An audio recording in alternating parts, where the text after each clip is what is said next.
Hello everyone, welcome or welcome back to my channel. This is Hazel Lucia Tarot. I am your tarot reader Stephanie, and today's reading is about, are you and your person viewing the situation the same? What are your views on this? Are you both seeing eye to eye? So we have 5 piles here for you today, and your person can either be romantic or platonic. I definitely got a mixture of both in this particular reading. The 5 piles are smoky quartz for pile 1. Pile 2 we have a garnet palm stone. Pile 3 we have a honey calcite. Pile 4, we have an agate moon, and pile 5, we have a red jasper heart. So take a few deep breaths, think of you and your person and the situation, and I'll be ready for your reading whenever you are. Hello there, pile 1. If you chose the smoky quartz point, then we have a reading here for you about whether you and your person are seeing this particular situation the same. So we're going to be tapping into your energy and your person's energy to see whether you are viewing a particular situation, either the same or differently. What are your perspectives on this, essentially? I feel like I've already done a reading like this, or several readings like this, but I was being called to this one specifically. Not sure why, but let's go ahead and get your cards. So the cards you chose, we have purification and the now. There's something here about taking on a certain thing now. Timing is of the essence here. I feel like somebody wants to do something quite literally right now or as soon as possible, and the other person may not. I think it all depends, or it could just have something to do with timing. Purification lets me know that I'm hearing you need to let go of something, or you need to let go of something that is keeping the situation from being pure. I'm not sure what that is. We do have a sunflower, which lets me know that confidence is at play here. This could be messing with either your own confidence, pile 1, or the confidence of this connection of the both of you going forward. It's kind of like you're being kept from this. And there's something about the timing right now that is of essence as well. Let's go ahead and get cards for you and your person. I am reading this A and B style, and you can choose whoever you resonate with more. I'm not intending for you to be one or the other. I'm just going to pick cards. And if you see mirroring within these, like if you see bits and pieces of yourself in both, you can take those. But I want to see how you and your person are. Let's start with person A, whoever this is. And these cards will give us a little bit more indication of what the situation is as well. We have Nimosine, the past. So yeah, this has something to do with timing. I feel like person A is focused on the past, on what happened, on what is going on right now because of something that happened previously. We also have Gaia, Earth. Something about stability and something about building a new life, because I'm seeing the World card, and in the World card, it's beginning a new life, because the World card can be an ending. That's how I've been reading it lately, but it's also the beginning of something. Every ending is a beginning. After all, everything is cyclical. Everything repeats in cycles. Let's go ahead and get cards for person B, though. How is person B viewing this particular situation? We have Saraswati, mastery.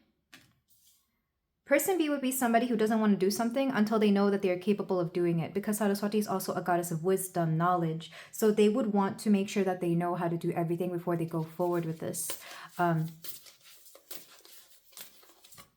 We also have Uzume, humor. And person B has a very, quite literally, they have a sense of humor about this. I feel like they don't take this so seriously.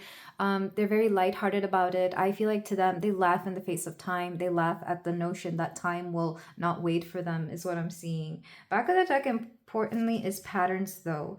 Who is this for? I'm hearing this is for the both of you, actually. So let me put this here. I feel like you both have come into this particular situation more than once, because there's almost like a repeating pattern. If not this situation, it could be one or the both of you. Let's go ahead and get more cards before I tap into that, though. So for my pile 1, let me get that a good shuffle. I didn't like that shuffle. What is person A? How are they viewing the situation? We have loving. So person A puts a lot of love into the things they do, but they also have a sense of independence. We have independence here. I feel like person A would be okay going about this alone. Like, if they don't have to wait for person B, that's fine. They'll do it on their own. But they would rather have person B involved in this somehow, especially if this is like a romantic situation where, like, of course, you want to involve your partner in everything. So person A would be okay waiting. But if they have to, they will go it alone. Because I think the sense of timing is a lot stronger with person A. I think they're very aware of the timing. And then person B, let's get their cards. We have guide. Again, it's like they kind of need to wait for more proof or to be ready for something. Guide is kind of making me wonder if they also ask for others for advice, like somebody outside of this connection, whether it's friends, family, whoever it is. We also have tantric. Very interesting. 11, number 11, tantric. I have to censor it because it is a human body, but tantric is very much let's call it sacral chakra energy, where first of all, person B has a lot of yellow and orange and red, so they operate from the lower chakras. This would be the solar plexus, sacral chakra, and root. So they're very grounded in reality. It wouldn't surprise me if they were more in the 3D than person A, because they just have a sense of humor. They like to ask everybody about everything. And tantric makes me think, I don't know why I'm thinking of manifesting. If this is somebody you are intimate with, if this is like a romantic relationship, I feel like you both manifest things strongest or the most when you are physically intimate. Take that only if it resonates. I know not everybody here is going to be romantic, but it's kind of like that's when they manifest the most, or that could come into play here. Somehow your your sensual life is coming into play here. This could have something, it could have something to do with the pregnancy. After all, that does have to do with timing and patterns. And when I think of Gaia, I think of like a pregnant woman. They always depict her as a pregnant woman. So this could have something to do with having children. It doesn't have to be. And if so, I feel like, again, person A would be fine just having a kid by themselves and not involving person B.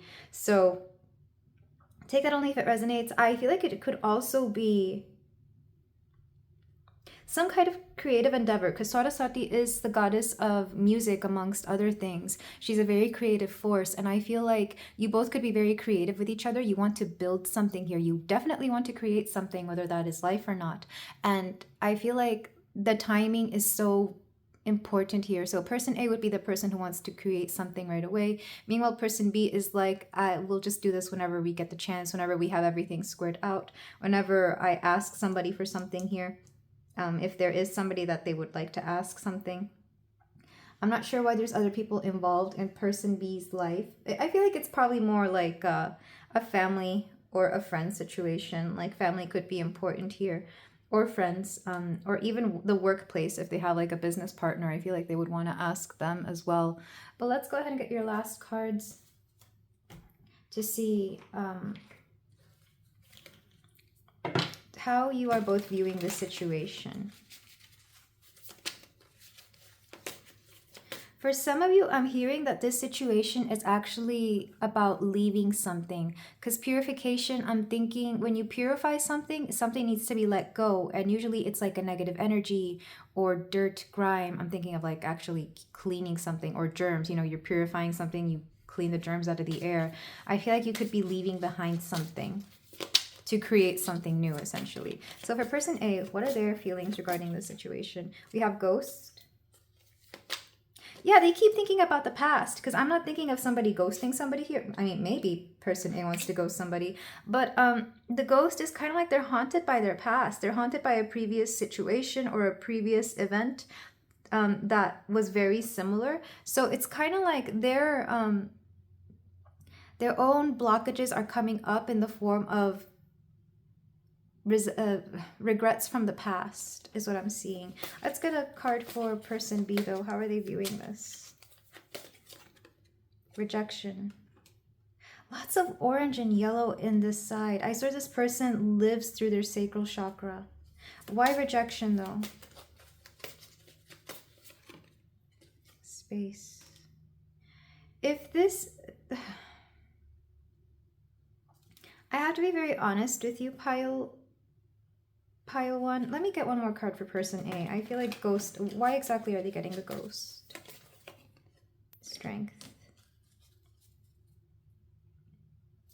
So there's a feeling here that whatever the situation is, I'm not gonna lie, it could actually make you two drift apart, because person A is very willing to take on something. They're very independent, they're also very loving, but they're also scared by the past. It's kind of like they're haunted by the past or by past situations or something that honestly neither of them are fully healed. Neither of these people are fully healed. I have to tell you this very honestly, pile one, because it doesn't matter who you resonate with, they both have their issues coming to the forefront here, because there is something that is important here about purification, about the now. There is something about timing. I feel like, I'm not sure if somebody here is pushing somebody to make a decision right away, or if the decision is being brought up and it has to be made right away. Purification makes me think either of a new beginning, of like something coming to like starting something new or leaving behind to start something new. There's something here about your confidence as well. Like your confidence is being brought into the foreplay here, into the forefront here, for the both of you. I think especially with person B, I feel like that color resonates more with their overall vibes here. I mean, they have all this yellow and orange and red. Like I said, they operate from lower chakras, very much into 3D. These are like the first three chakras. These are the things that we develop first as children. So there could be even a little bit of immaturity with person B. And person A operates more both from the root but also from the heart. It's like they want to be grounded in how they love. They want to be grounded in how they express their emotions, how they express the love for not just this person but for everybody as well. And person A has some stuff to deal with from the past. I feel like they have either some blockages, some I'm trying to think of the words. What is it? Some sort of trauma that they have not fully healed. Whether they are aware of it or not, I think both of you are not aware of it, quite honestly. I love you both so much. I love this pile so much. But the reason you're not seeing this particular situation clearly, or why you feel rushed to do something, and this is a pattern, it could be for the both of you. I feel like the both of you have been in this situation, even if it's not with each other, you could have been in the same or similar situation with previous people, previous connections, whatever the situation may be. This thing keeps repeating itself. And with person A, it's kind of like they've had to really ghost. It makes me think that they've ghosted somebody. I feel like they've been the ones to ghost. It's like, if you're not giving me what I want, or if you're not giving me what I need, then I have to leave. And that's caused them to be strong and independent. That's caused them to open up their heart. It's kind of like heartbreak after heartbreak, especially if this is a romantic situation, has forced them to level up and make their heart stronger, bigger, and really love themselves more. The ghost makes me think they could either have been ghosted or they've ghosted people. Because they're independent, because I get a very almost a very ambitious and or masculine energy from person A. Why do I keep calling them piles? Person A, I feel like they would be the ones to ghost, believe it or not. You would think it's person B with the space here, but honestly, let's talk about person B. So they would not do anything without feeling that they're fully ready, but they also go into everything with a good sense of humor. They go into everything by asking their friends about it, by really doing their research, honestly. After all, I see Saraswati as a goddess of wisdom, knowledge, creativity, talent even. And I'm pretty sure person B has this in abundance, actually, because we do have a lot of yellow over here. With guide, I feel like at one point they actually saw person A as their guide, but now that this situation has come up, it's like they're having to turn elsewhere for guidance. Like maybe they're asking other people about the situation, and it's so odd to them because they usually trust and believe everything person A says, but now it's like, I wish there was a person A for person A. You know, it's kind of like they wish there was somebody out there as knowledgeable and as independent and loving as person A, because I feel like person B was really drawn to all the things that person A taught them. I feel like they both have a great sense of humor together, and I feel like that's one of the past aspects that person A is looking at, is like all the good times they used to have and or how they used to get along. Tantric makes me think that person B definitely has very, very strong feelings toward person A. I'm not sure if person A does or not. I feel like they're too busy battling their own demons and worrying about the future and the past. I feel like person A has a hard time staying in the present because we have the past, but I'm also thinking of the future with the now. And person B is kind of like they go with the flow. They know when it's time to do something. With rejection in space, though, I feel like they could actually reject this whole situation and be asking for space. I'm not saying that they're going to reject person A, though that could also be the case. I feel like they would reject each other, honestly. With ghost and rejection, it's like person A might be like, just not responding, and person B would be like, fine, then I don't want this. It's very stubborn energy from both parties, so I'm not surprised that you're here, pile one. I feel like regardless of which one you identify with, I'm sending you a lot of love, because I can tell that you have both been triggered in a certain way.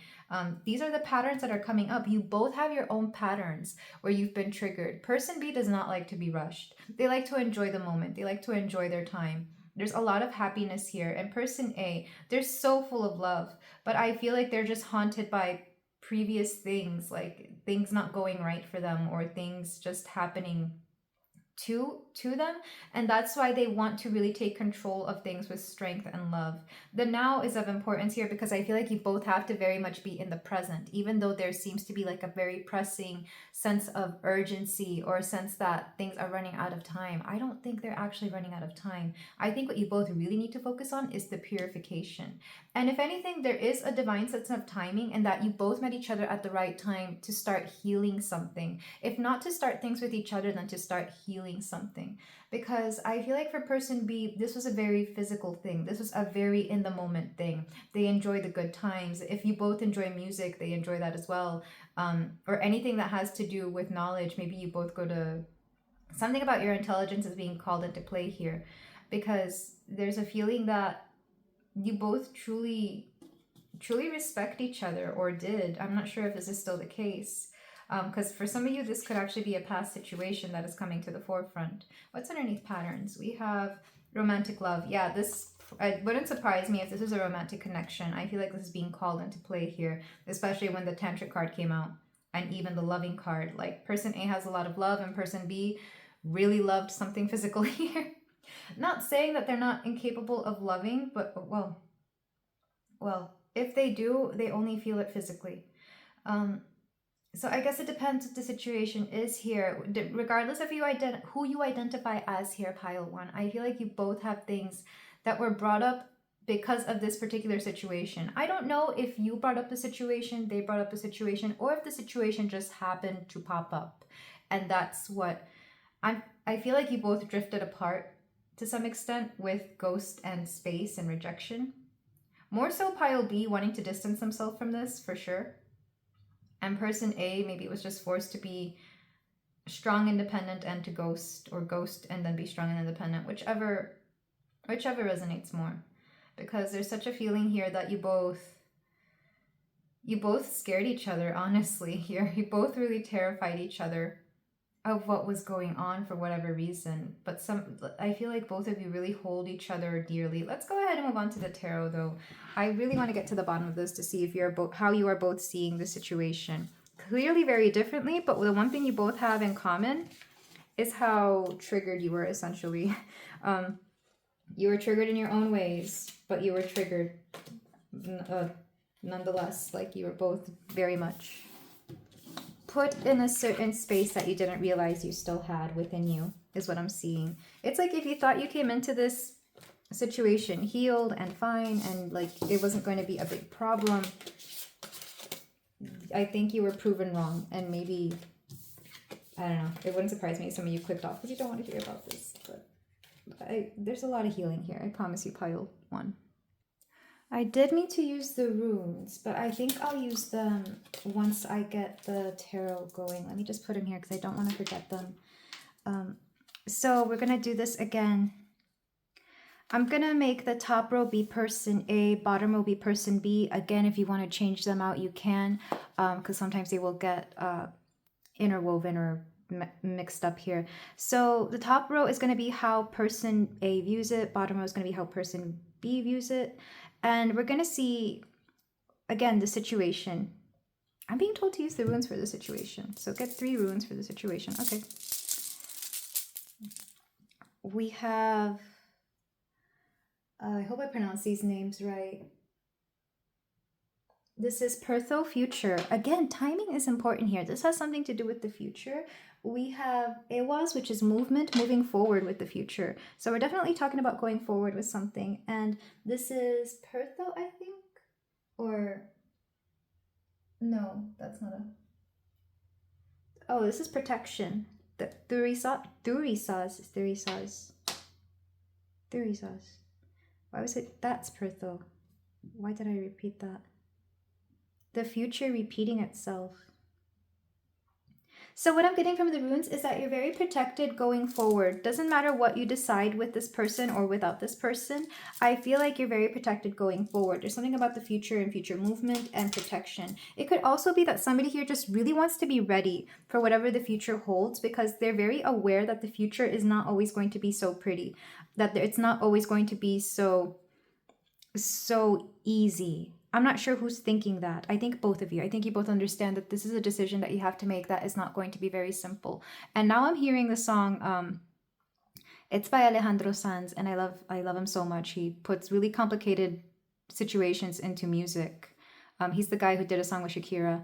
But the song I'm hearing is Y solo se me ocurre amarte, which translates roughly into, and all I can think about is loving you, or all I can do is love you. I can't help but to love you. There's something about like an inevitable love here for a person. And I want to say he wrote that song about like the mother of his child and his child, because when I forgot what it was about, but it's something about purity of all things. Because the song starts off, life is so pure and you're so full of light and peace, and all I can't do is love you. I can't help but to love you. I might link it in the description if there's like a version with English translation, but it's a beautiful song. Okay, let's get cards. So for my person A, how are they viewing the situation? How are they viewing this externally? King of Coins. Something about stability is very important here. How are they viewing this emotionally or internally? We have the King of Swords. Okay.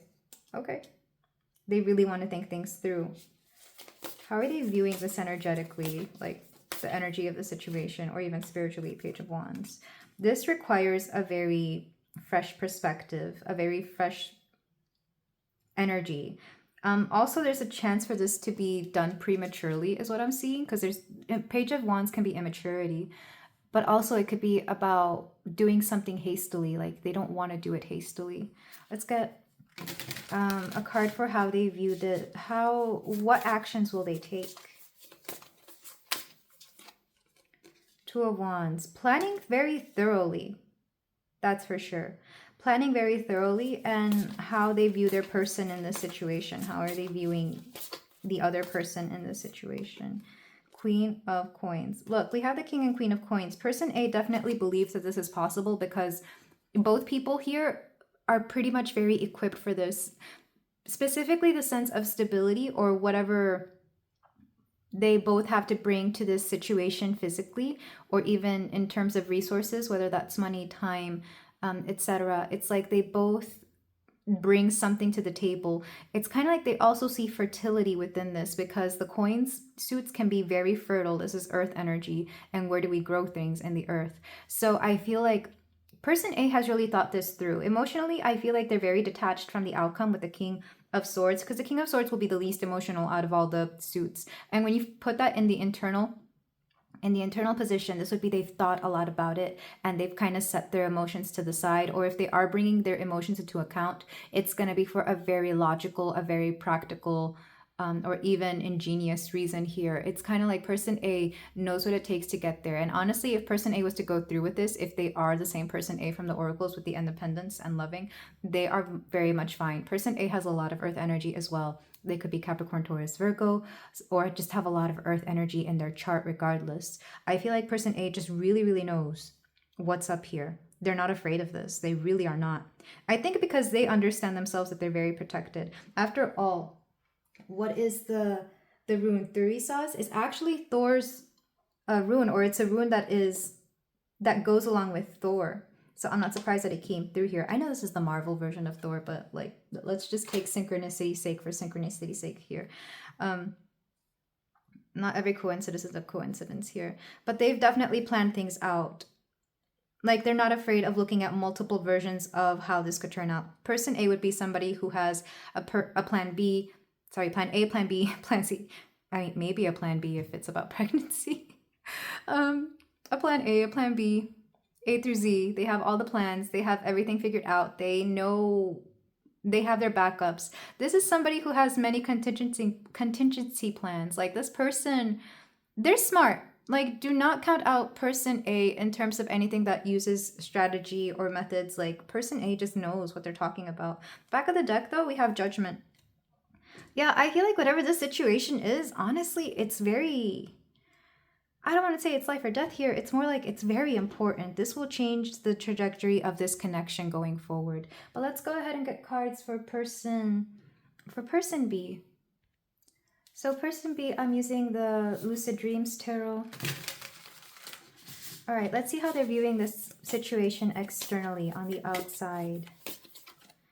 We have the Ten of Cups. So this is something that person B definitely wants. Like this would make them very happy. I feel like it would make them both very happy. This is the family card. So again, if we're talking about having or starting a family, this would be important. Another way of seeing this is that if it only makes their family happy, it would be fine. Again, if this was the same person B with the guide card, I feel like their family would be their guide or they would ask a lot of help from them. Let's see how they're viewing this internally though.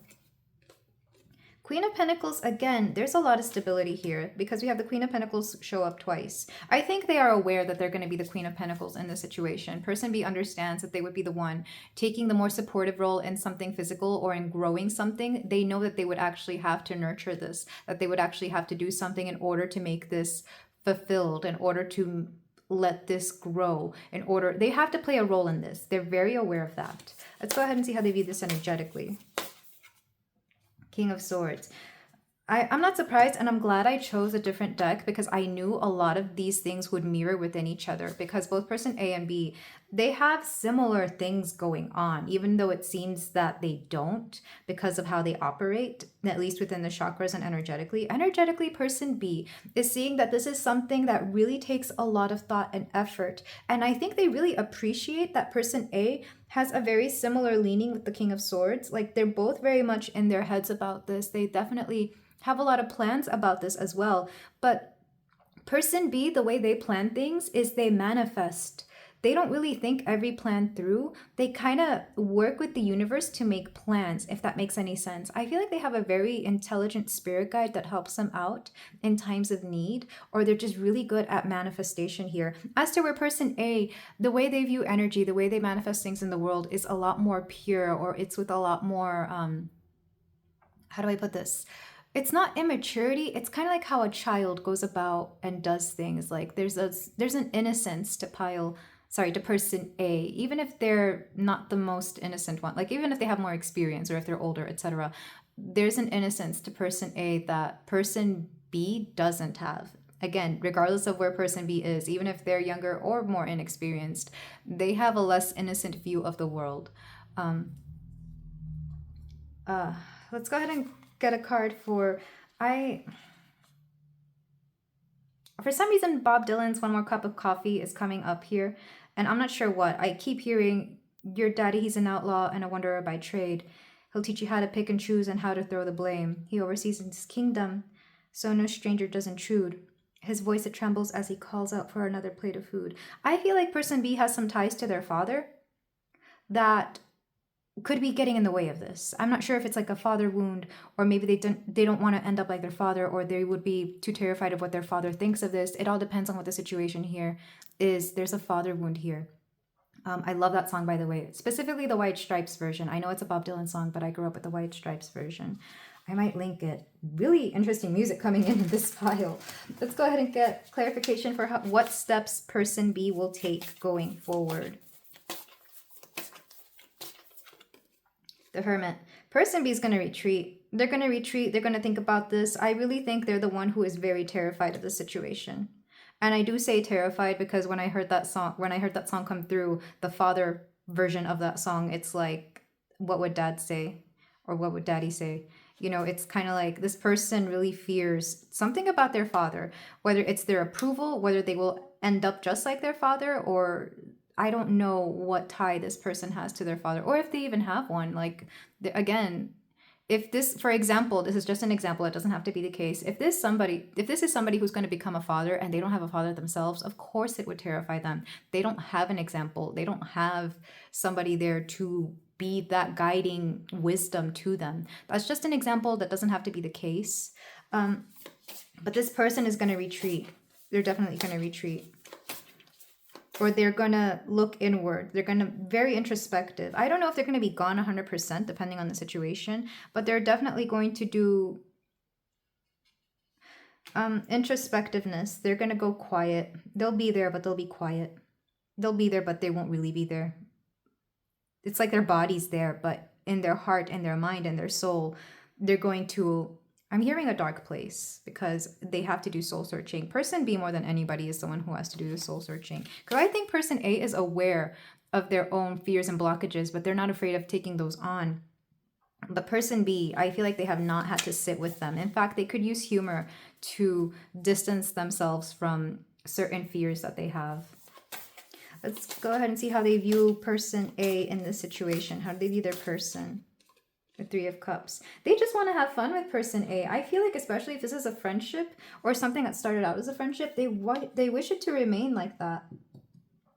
It could also be that they might introduce person A to their group of friends. Maybe their group of friends really substitutes for a lot of the things that they lack in life. But the Three of Cups is also a celebration. So I feel like they would actually be fine. They would get over it eventually.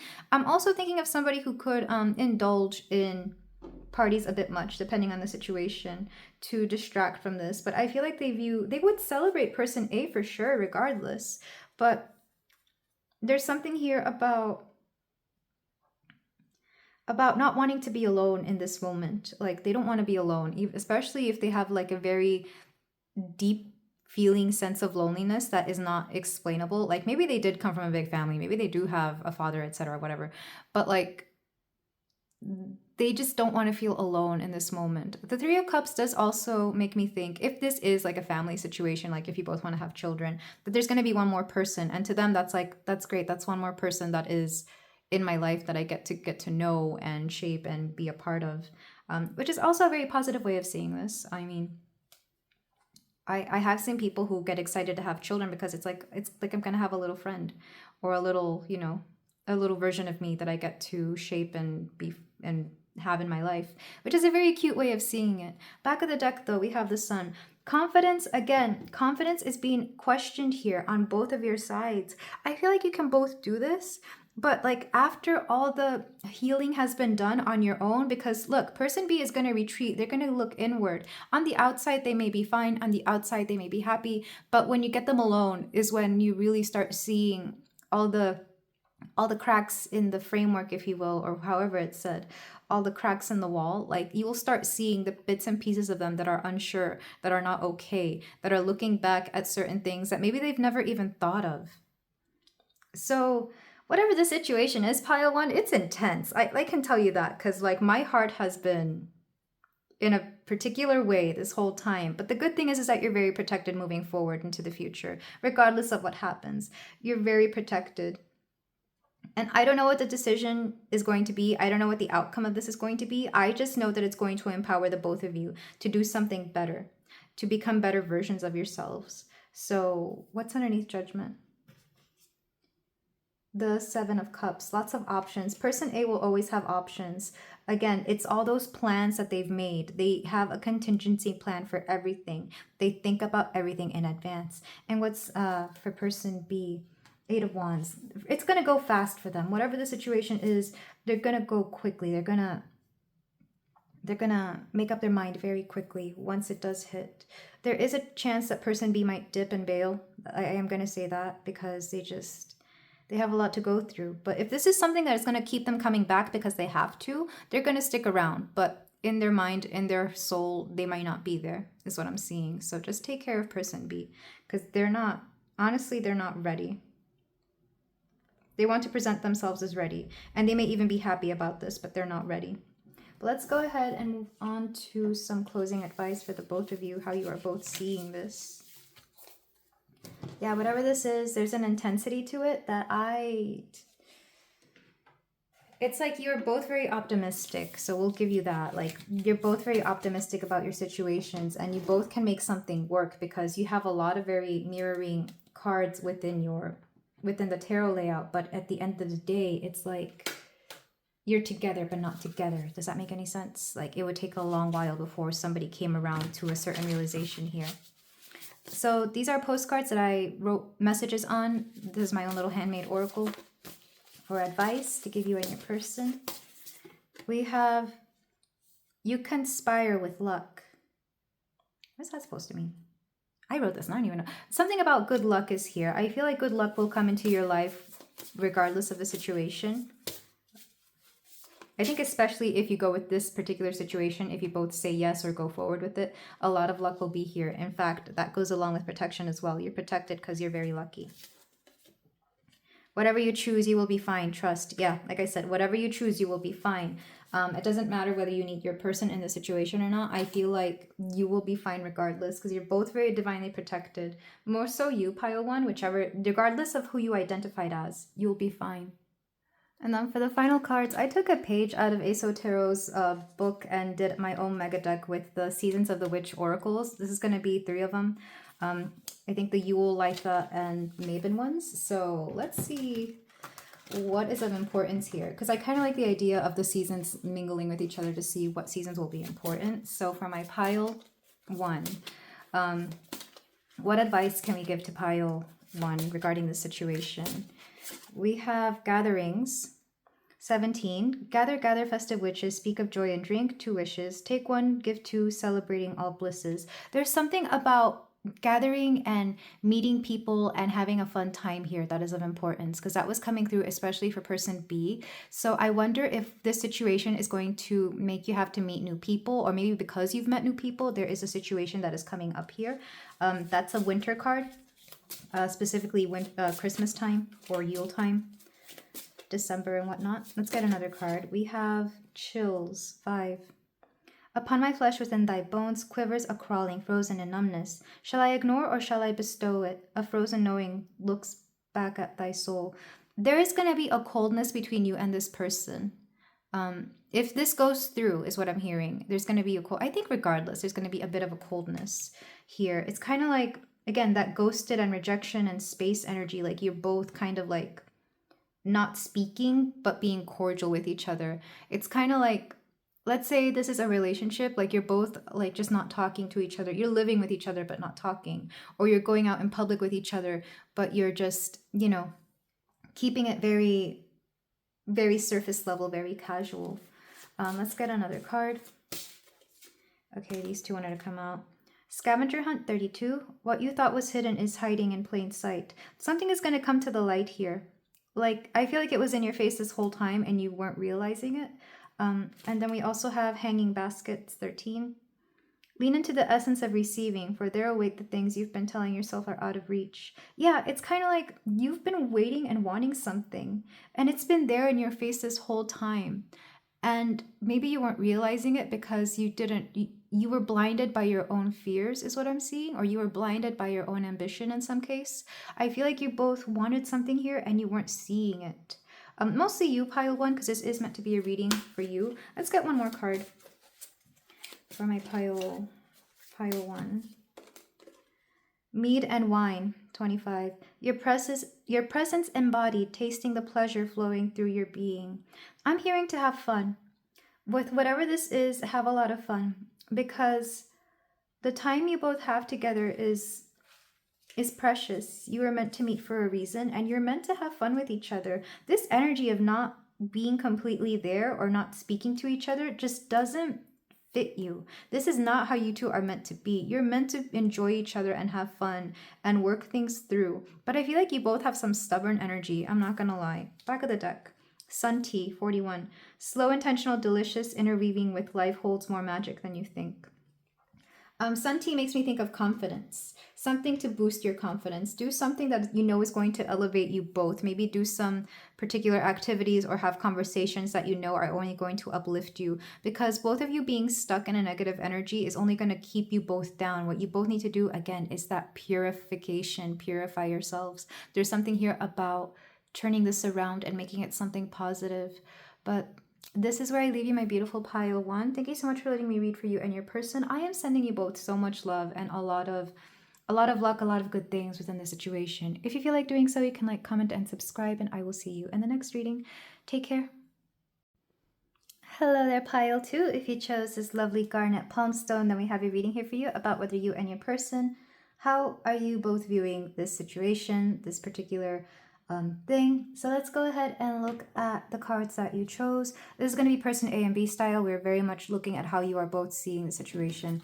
We have follow through 23 and voyage.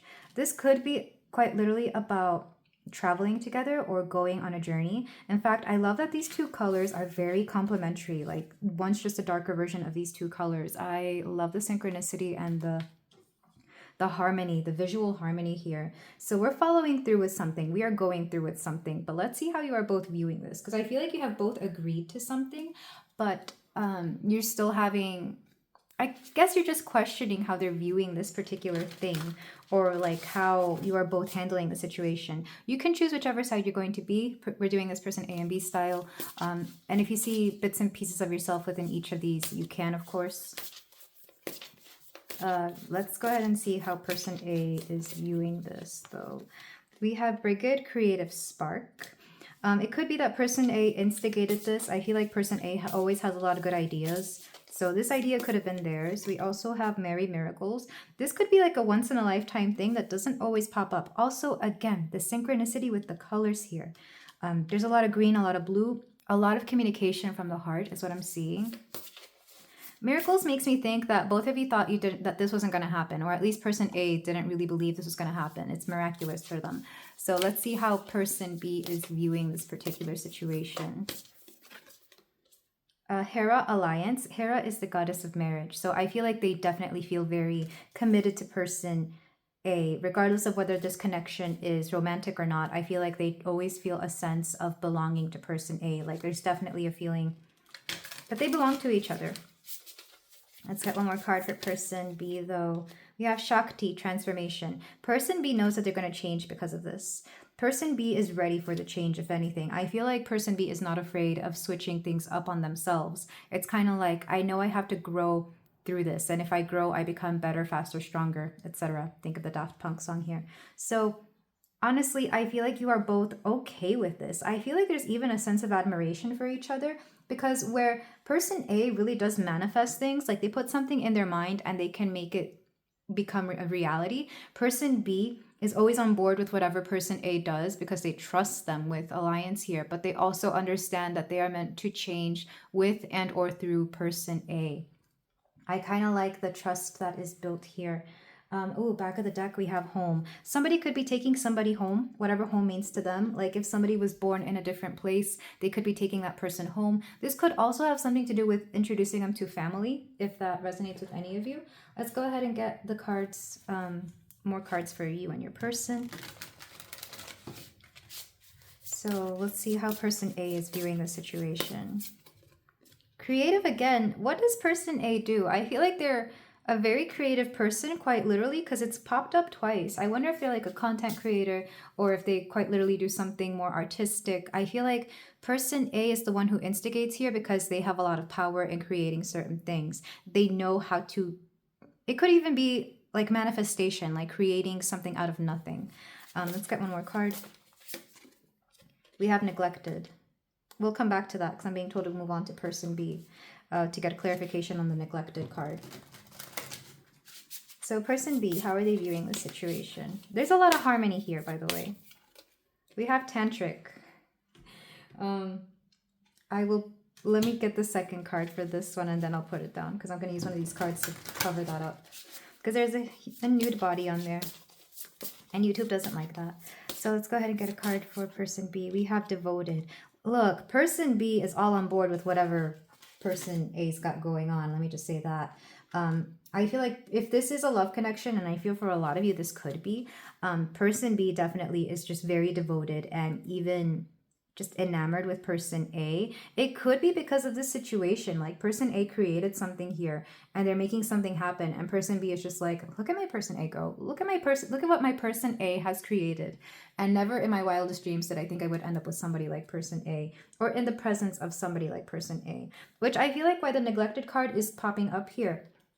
I feel like in the past, person A has tried to do something like this or something similar, and it didn't work out. And it took being in the presence of somebody like person B for this to come into fruition. It's kind of like person A never fully believed in themselves, but then having somebody like person B around really did make them want to believe in themselves. So now it's like they've created a particular journey, if you will. This voyage also makes me think it doesn't necessarily have to be travel. It could just be a particular new endeavor that is going to feel like a whole journey in itself. And with follow through, it's like, yes, they're both on board with this, whatever it is, and they know they will be fine because there's just so much trust and love for each other. Let's go ahead and get your Prism Oracle cards to see what emotions are popping up here for my person. Also, all the colors are very harmonious. Even over here, it's like the colors are harmonious between the people and also within the person's piles. Like, that is so interesting.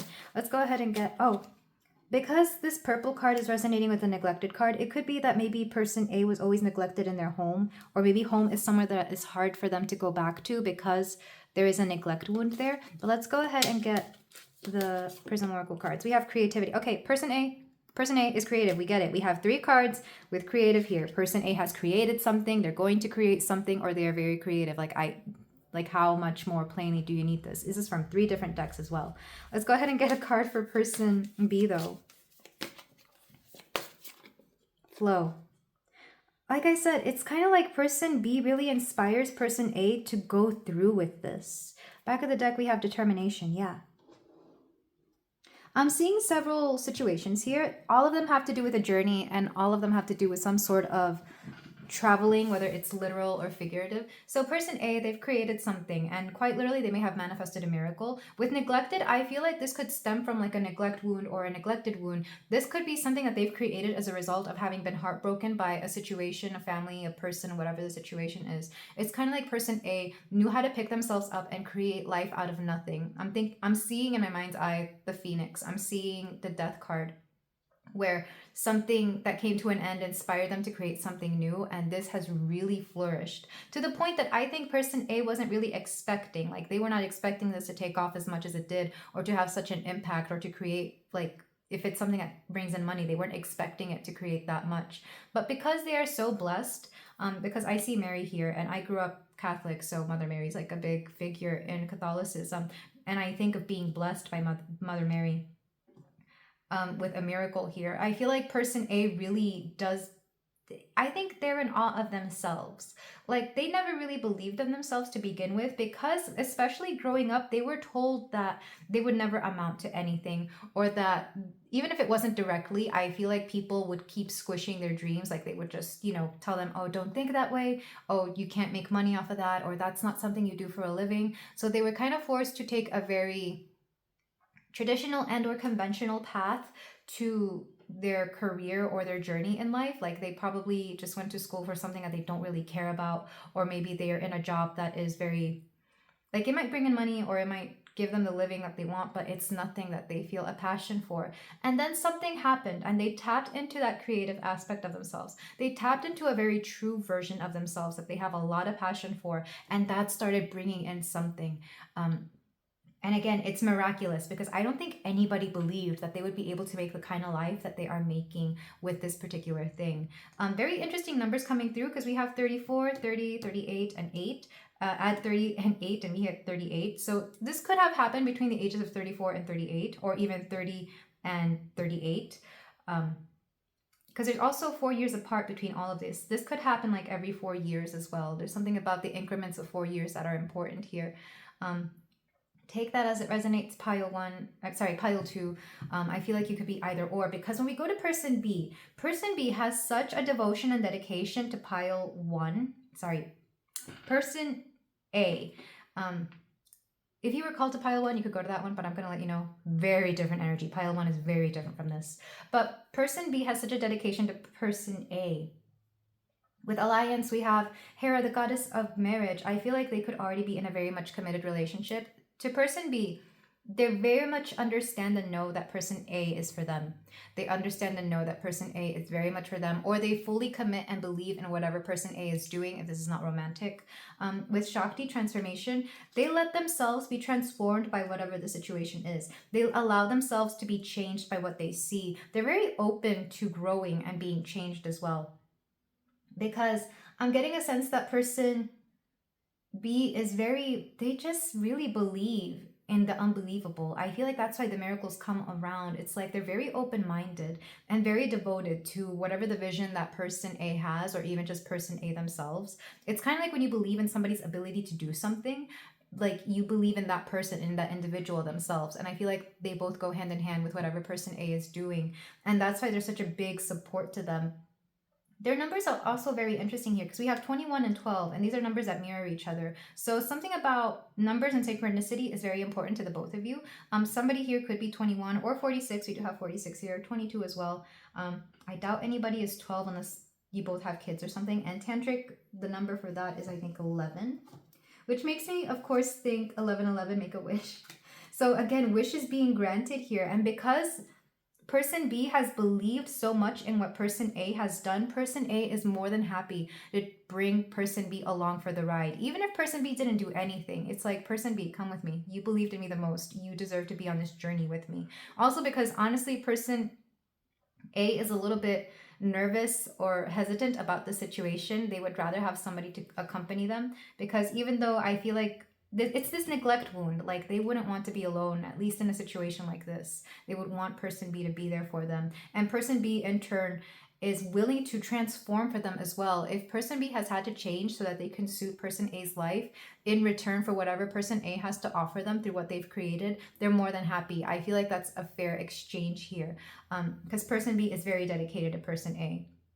Very dedicated. They may even see this neglect wound within person A, and I feel like there's a sense here that they want to let person A know that they will never be alone anymore, that they do not ever want to make person A feel that they've been neglected or unseen, because they may understand that as well. And maybe person B has already overcome that particular wound if they've ever had it themselves as well. We have a determination here where it's like you both want to build something, within this connection because of this journey, because of this particular situation that is coming through. Oh, we also have number 23 down here. There's like an order of events. We have 21, 22, 23. With home, I am seeing, again, it's very much that they find a home within each other. But I feel like it's more person A feeling that they found a home within person B, and person B being able to provide this home for person A. There is such a loving and flowing and beautiful energy here. And I feel like you both express freely to one another how you feel about each other or how you feel about the situation. It wouldn't surprise me if you've already had this conversation and you're just coming here for confirmation, because there's a lot of loving flowing energy. Person B has such deep feelings for person A with flow here. It's like they're willing to allow their emotions, their feelings, their thoughts to flow with person A or to person A if they're about them. Very beautiful energy here as well. But yeah, it's like a miracle has happened. You both have created something and you're about to embark on a beautiful journey. Specifically together, you're both on board with this. Person B definitely plays a more supportive role, but they're not afraid of changing or making changes necessary for person A. So even though person A may have done more, person B is willing to do the changes for person A. I need you to understand that. So don't think one person is carrying more than the other here. You are both carrying just the same, because people can really go far when they have a great support system, which is what person B provides for person A. So if this sounds like you and your person, let's go ahead and move on to the tarot portion. But I'm loving this energy. It's very calm, very peaceful. And I feel it very strongly in the heart, like a peaceful heart kind of situation as well. So we're going to do the tarot A and B style as well. And we're going to get some runes, because I've been wanting to work with runes lately. And I got some that are made out of obsidian, which is always a nice crystal to have. So for my pile 2, I'm going to start with the runes. We're going to get 3. So we have, I hope I'm pronouncing these right. This one is Tewas, victory. So there's definitely a feeling of victory here. Like you've won something. Maybe you quite literally won something. We have prosperity. So this is something bringing in abundance, money, or just some sort of reward that you've been looking for. And fehu, which is also money, wealth, specifically cattle. So we could also be dealing with family. Because whenever I think of cattle, I think of like a dowry. And we did have the home card. So I'm wondering, again, if you're meeting somebody's families, you might be talking about wealth and property and whatever. I'm not sure what, not sure why. But let's go ahead and get cards for the first section. Is going to be person A. This is going to be how they're seeing the situation. This is going to be how they view it externally. We have the 9 of coins, not surprised. There's a lot of abundance and prosperity here, and I was getting that very strongly. So you both have manifested, well, mostly person A has manifested something that is going to be of value, even if not to everybody else, then to themselves. This could be like, for example, inheriting a home, or winning the lottery, or winning something big, like landing a really great job. And it could make them have to travel, so they may have to move somewhere else in the world to obtain this. This is going to be how they view it internally. We have Ace of Wands. This is only fueling person A's creativity. It's like their creativity got them there, but this is actually just going to add on top of that. It's like there's going to be a new perspective, a new shift in dynamics, a new shift in an environment that is going to force them to get even more creative. So if person A was wondering whether their creativity has run out, no, this new move, this new change is actually going to make you more creative, believe it or not. This is going to be for how they view the energy, the spiritual aspect. We have 5 of Cups. It's like they kept trying and nothing worked out. So there's a little bit of pessimism, like there's a little bit of person A that feels that this isn't going to be real, or it's not going to last, or it's too good to be true. I feel like this is just their own demons though, like their own past coming back to haunt them. Next card is going to be how what actions they are going to take. We have the Queen of Wands. Oh, they're going to glow up because of this. They're going to be very charismatic. They're going to step into their power. They're going to really level up in such a way, in a way that person B has always seen them, is what I'm hearing. And then how they view person B in regards to the situation, in regards to them. We have the 4 of Coins. Yeah, they're holding on to person B because they know person B is like their lucky coin here. Why am I thinking of Sailor Moon? I know this is a Marvel tarot deck, but I was thinking of Sailor Moon's locket. The little heart. No, it's a star-shaped locket, and it plays the song. And I'm seeing a specific scene in the first season, like during the final episodes, and I'm sorry if I'm spoiling anything, but that series has been out forever. But she takes the locket and shows it to Damien, who at the time has, he's forgotten who he is. And she's like, all you have to do is touch it and you'll remember everything. And he does. So it's kind of like this particular situation is reminding either person A or B of who they are. It's kind of like if person B was somebody that keeps person A grounded in the situation, they're very grateful for them. And then back of the deck, we have strength. Yeah, lots of strength here. I feel like this is only going to level up person A in a way that they didn't realize. This is really person A's journey. So I hope for a lot of you, you resonate with person A, or that person A is somebody that you truly care about, because this whole situation is about person A, or it mostly involves person A. And then for person B, let's get their cards. How are they viewing the situation?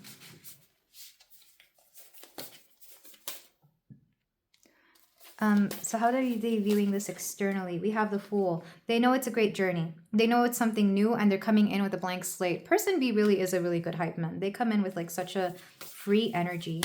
How are they viewing this internally?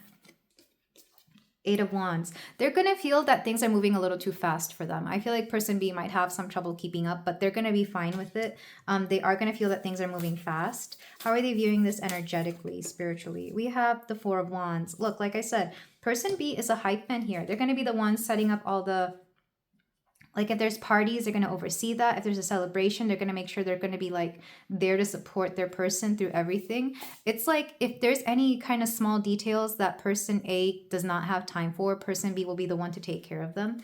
How are they viewing that? Like, what are their next actions regarding the situation for person B? 8 of Pentacles. So person B really is focusing on For example, if there is money involved, which for a lot of you there will be, they're making sure that everything is being handled properly. They're making sure that all the earnings are going where they need to go, that everything is being handled in such a way that makes sense. I feel like it could be that person B is like a manager. Like if person A is a talent, then person B is the talent manager here. And then how are they viewing person A in this situation? Knight of Pentacles. They know person A deserves this because person A has been working hard on this for a very long time. They see that person A is somebody who's really deserved this because they've seen all the blood, sweat, and tears that person A has poured into this. They've seen the progress. It's been slow and steady progress. So if to everybody else, person A seems like an overnight sensation or an overnight kind of thing, person B knows better because person B has been there since the beginning or close enough to the beginning that they've seen person A go through their ups and downs, go through their rough starts. And like I said, person B really believes in person A. Back of the deck, we have 7 of Wands. Person B is very, very protective and defensive of person A, though. I feel like that's part of the reason person A loves them so much is because they see the dedication and devotion and how much person B stands up for them. It's kind of like they're a little bit of everything, especially if this is a romantic partner. It's like they're the hype man, they're the manager, they're the bodyguard, they're everything to person A, and that's why person A keeps them around, even though person A is the one who is really basking in the success here and everything that is going on. Person B knows how to take the supportive role and be exactly what they need to be to person A. And I feel like this is just beautiful energy. Like, there really is a big complementary thing here. Some people may want to say that person A is the one in control or the one in charge, or that person B is just tagging along for the ride. And I'm here to tell you they're wrong because they don't know what goes on behind closed doors. They don't understand how much person B is a beautiful support system to person A, and how much person A didn't always believe in themselves. I'm seeing that. And I think that's what person B likes about person A is that they're humble. Like person A is actually very humble, and person B, they're more than happy to be a supportive role. Like they don't want the spotlight. They don't want all of that. They are not envious at all of person A. They believe person A is talented and deserves this. So it really balances out very perfectly here. The two things that these people bring to each other within this connection, within the situation. So they are both viewing this how they need to view it. And I feel like there's a lot of selflessness between the both of them as well. It's very beautiful energy here. Even though it seems like yes, person B is going through a transformation with the Fool here. They know they're going to be a different person, or that they're going to have to be a different person in order to see this through. But person A is really stepping into the spotlight here and or learning how to view things very differently. I really do love this energy for the both of you. Very complimentary and very, very harmonious. Well, let's move on to some closing advice because like I said, I truly do love the energy between the both of you. Like you have really found each other at the right time for whatever the situation is. Or maybe you just always knew that this is how it would be. So for my pile 2, I made my own deck with postcards and I just wrote random messages on the back of them. So pile 2. Your beauty is multidimensional. I love this because it's like they both find each other beautiful in more ways than one, like not just physically, but also energetically and in the ways that they do things. They each appreciate the beauty within each other. And I'm not just talking about physical beauty. I'm talking about that inner beauty that allows them to grow as people. It's like your energy sees each other and you both really do admire and adore each other. And then we have nature holds answers for you. Don't be afraid to seek them. Just ask. Both of you could be going out in nature, or this could have something to do with like being out in nature somehow. Or maybe you both enjoy time in nature away from everybody, and this is how you both, you know, come together sometimes when you seek time alone. And then back of the deck, this goes deep within your psyche. Dive in, heal, and thrive. Yeah, like you both have done the healing, and maybe through this journey, you know you will do a lot more healing as well, especially person B, whoever resonates more with person B. So for the last cards of advice, I took a page out of Esotero's book and made a mega deck with all my Seasons of the Witch oracles, well, the 3 that I have. So yeah, let's see what we got going on. This is the Litha, the Yule, and the Maven oracles. For my pile 2. We have lemonade, 22. Make the most out of your situation by opening your mind to new possibilities. 22 came out in the oracles as well, so I wonder if 22 is an important number. It's also a master number. But with lemonade, I'm thinking making lemons out of lemonade. Let's get another card. We have country cottage, 7. It is time for the seeker to look within. What haunts you can only be faced by you. There's going to be some wounds or some kind of triggers that are being brought up in the situation, but I feel like it's something you can both handle either on your own or with each other. We also have contemplation, 7. So we have 7 again. Somebody here could be a life path 7, or that could be an important number. It breathes in the stillness of all that is, exhaling all that isn't, coming from the ends of the starts and the highest of the lows. Here I gasp for the answers to unfold. Here I gasp for the answers to unfold. It's kind of like you both may take some time apart. Well, not time apart. It's like you're going to be together, but you will spend time apart to really gather yourselves in the roles you are both meant to play within this situation. We also have gratitude. Yeah, I feel like there's a lot of gratitude for whatever this is, pile 2. All that I am and all that I'll be forever. In gratitude, I'll eternally be. You're both grateful for this situation. You're both grateful for whatever has come through here. Scavenger hunt, 32. What you thought was hidden is hiding in plain sight. There's something that's going to come to the surface that I feel like you both have always known was there. And then bike ride. It is in the stillness and presence of the journey that you will find yourself exactly where you need to be. There's something very important about the journey here. Like, allow the journey to take you where it needs to be, whether it's metaphorical or physical, whether it's more literal or, something within the heart. But this is where I leave you, my beautiful pile 2. Thank you so much for letting me read for you and your person. I am sending you both so much love. If you feel like doing so, you can like, comment, and subscribe, and I will see you in the next reading. Take care. Hello there, pile 3. If you chose the honey calcite, then we have a reading here for you about how you and your person are viewing the situation. Are you seeing this the same? What your perspectives are on this, how you are going to handle this differently. So we have the honey calcite. I love this stone. It looks, out of all the calcites out there, out of all the crystals, this is the only one I really wish I could eat. Maybe it's because of honey. So there's something about, what's this saying? You catch more flies with honey than what's the other thing? Than vinegar? You catch more flies or insects with honey than vinegar. So this could be calling for a very a sweeter or a softer tone, depending on what it is. Let's go ahead and look at your cards. We're going to do this A and B style, so we're going to look at both of your energies here. The cards you chose is trust. This could be about the relationship itself. We also have balance. Yeah, it definitely is. For the majority of you, it is. This is meant to resonate with the Temperance card in Tarot. So something about balancing things out, focusing on what needs to be focused, as well as trusting here. It could be that you both are having a hard time trusting each other, or even trusting a situation. And I'm sorry if it's not really focusing on camera. Pile 3, I've been fiddling with this like since before I started filming, and there's just like, I keep having to refocus it. So again, if you are watching this visually, I apologize in advance, but let's go ahead and get your cards. You can be whichever pile you want, whether A or B, whichever you resonate with the most, and you could see parts of yourself in both piles as well. So let's see where person A is. We have Hestia, home. This could have something to do with the home or family. And Eine, adaptability. Person A has had to be very adaptable when it comes to home and or family situations. They really had to be the one who does a lot for the sake of the collective, whatever collective that may be here.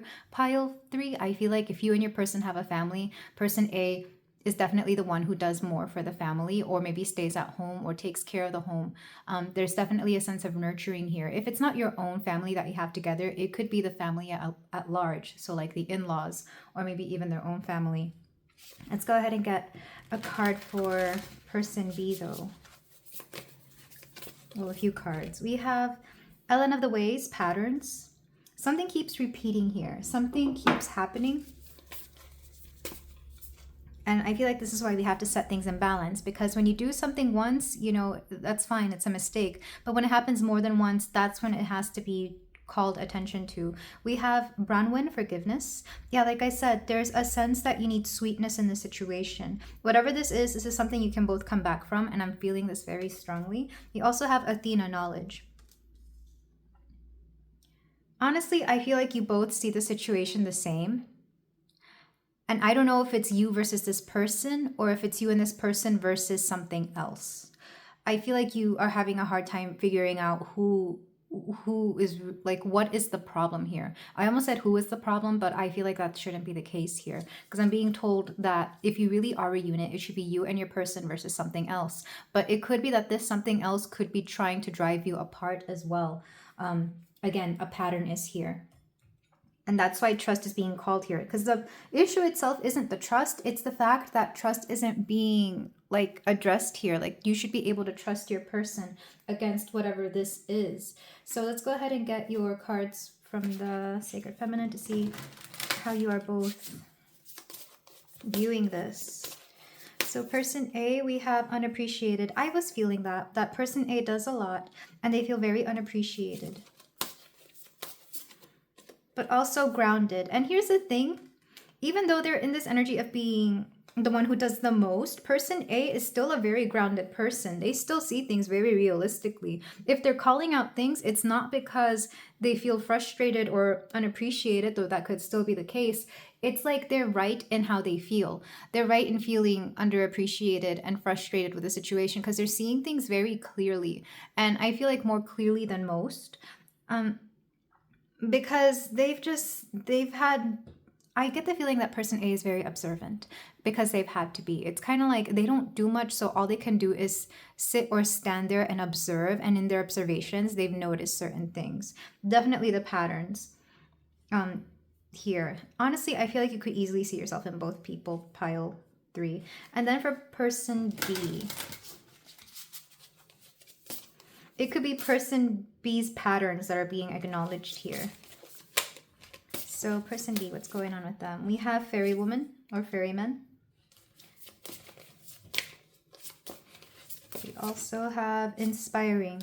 Person B is definitely the person who speaks on behalf of both of them, is what I'm seeing. Person B is somebody who, it's not that they silence person A. I just feel like person B has a bigger voice here, or people listen to them a little bit more. Person B might have a bigger platform. They could be the one in charge. They could be the head of the household if this is a home situation or a family situation. If there is a family that we are dealing with here, like the in-laws, the families you marry into, it's probably person B's family that we are having to deal with, because I feel like all the communication is coming from their part, and person A is having to sit there and look pretty, essentially. Yeah, back of the deck we have reasoned. Let's go ahead and get the Prism Oracle cards, because I want to get a full view of what's going on here before we continue. It wouldn't surprise me if this is like a couple that's been married for years, or a couple that's trying to make a family dynamic work. So for person A, we have creativity. Person A brings a lot of their energy, thought, and creativity, problem solving to this connection. And sweetness. What did I say? It's usually person A that caves in with the sweetness here. Let's go ahead and get person B's cards. How are they coming off? Okay, we have illumination and intuition. So you're both very intuitive, but I feel like person B doesn't really tap into their intuition until much later, or until it's called for. It's kind of like person A will be the one who tells them, why are we having to talk this out? Let's just tap into our gut feeling. We both know how this goes. Because I feel like you're both very intuitive, especially when you come together. So I'm not sure what the situation is, but I'm feeling more that it's not you versus them, it's you versus something else. And maybe there is something out there that is trying to drive you apart, whether it's a work situation, maybe it is family, like somebody's family is trying to turn somebody against the other here, depending on the situation.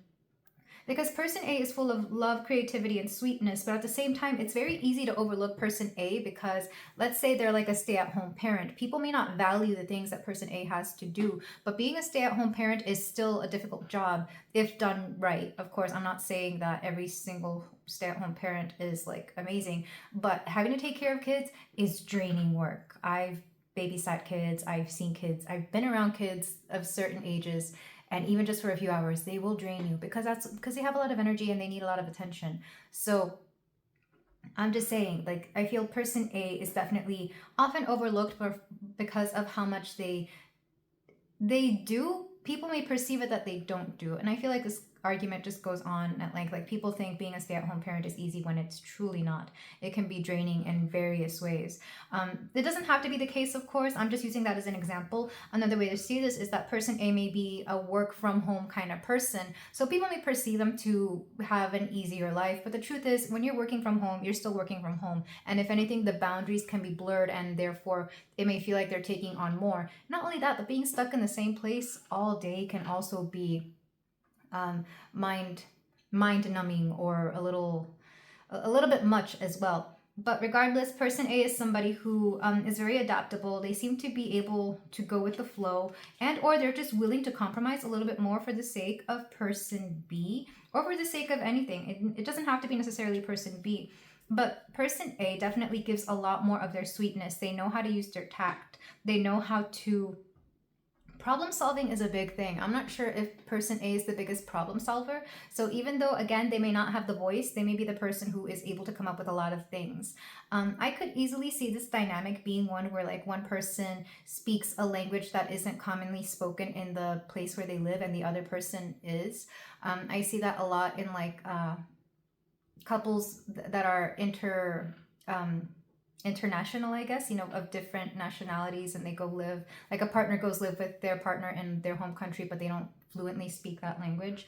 My parents were like that because they're from Mexico, and one parent spoke English better than the other. So I used to see that a lot, and of course in my culture that's the thing. So it could be something along those lines, and maybe this is why person A's energy just feels very hopeless or helpless, and yet that creativity, their mind is still working. Because I'm seeing that scene from Modern Family where Gloria, played by Sofia Vergara, the legend, I love her, she says, I'm very smart, but people don't think I am because of this accent. That's what I'm seeing with person A. It does not have to be the case, but it could be something very similar. Again, there's something about person A's standing that people want to make them out to be a certain way, but the truth is person A is very brilliant, and they provide a lot to either this connection, to a family, to something here.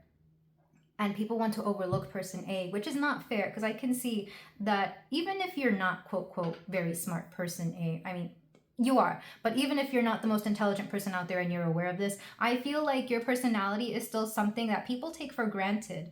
Like, it can be very hard, for example, moving to a new country where you don't know anybody but your partner, and you're dealing with in-laws who don't really speak the language you speak. That's a very difficult thing to do. It's not for everybody. Some people would, it would drive them crazy, but I feel like you're able to really adapt to anything. And it doesn't even have to be a language. It could just be a new country in general, getting used to a new way of living, getting used to whatever it is that their partner does. Because I feel like person A has definitely caved into something or adapted themselves. They've sacrificed a lot to be with their partner, or for the sake of this connection, whatever this is. It could even be a business. Maybe they decided to move somewhere for a business and to fund it, so they may have like money here, but they may not be able to speak the language or really do a lot of the actual things. They just provide the money, whatever the case may be, or even the ideas. Person A gets overlooked a lot. That's why they're unappreciated here, or underappreciated. Maybe they do show their appreciation, but it may not be enough. It may not be enough. It's like saying thank you with a $1 tip as opposed to a $20 tip. Which one makes you feel more appreciated? And then we have person B. So person B is definitely the one more in charge. I feel like they're a little bit more expansive. They're definitely seen as the most knowledgeable one, but that doesn't necessarily mean that they are the only knowledgeable one here. There are certain patterns that person B does that are they're very much a person of routine. And I feel like they're also very forgiving. I feel like person B is a very forgiving person.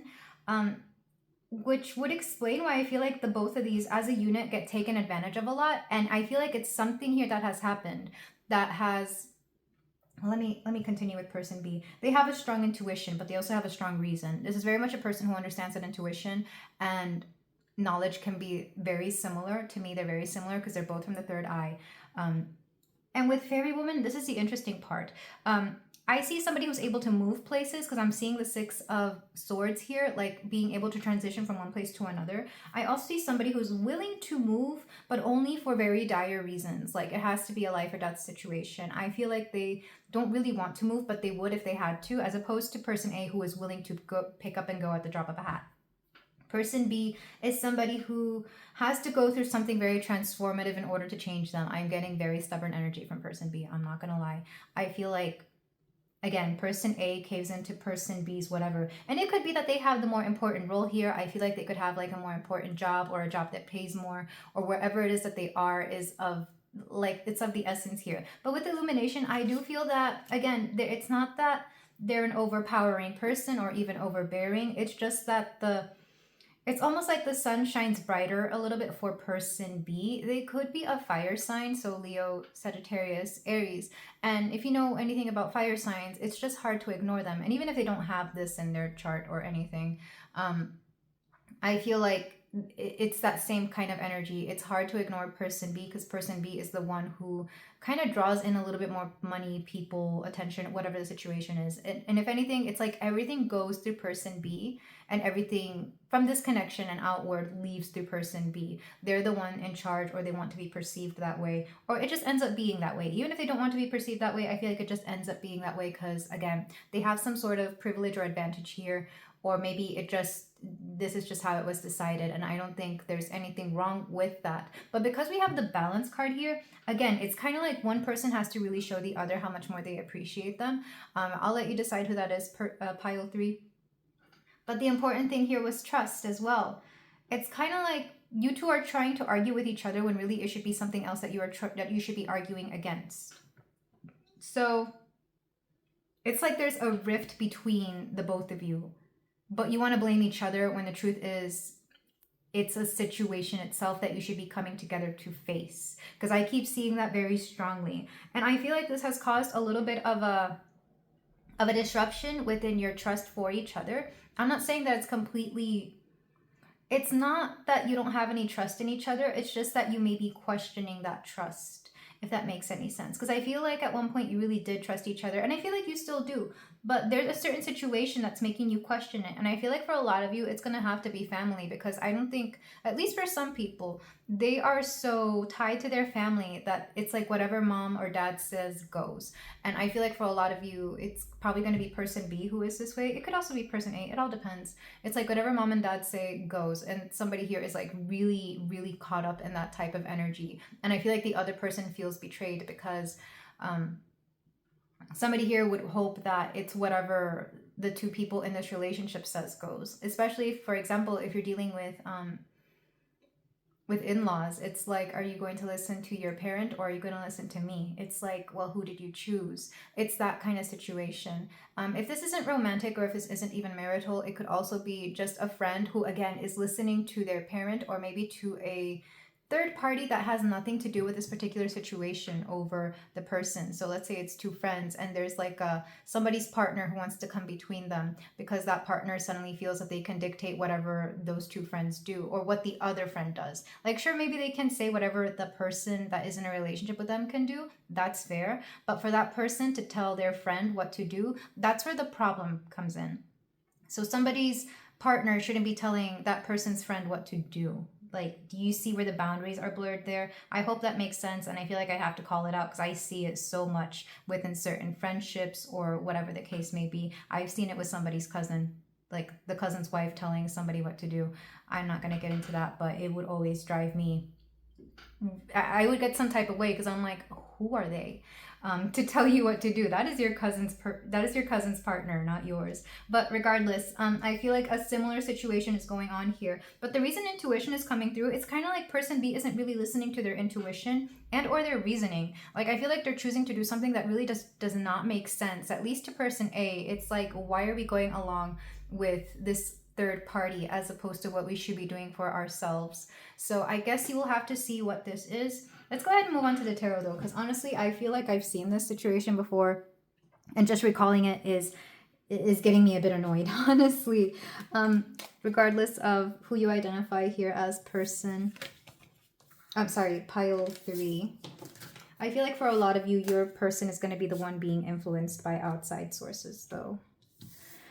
And if it's you, well, I feel like for a lot of you, it wouldn't be that way. So we're using the tarot to go more deeply into this. We're doing it person A and B style as well. Let's start with the runes though, just to see a bit more clarity on the situation.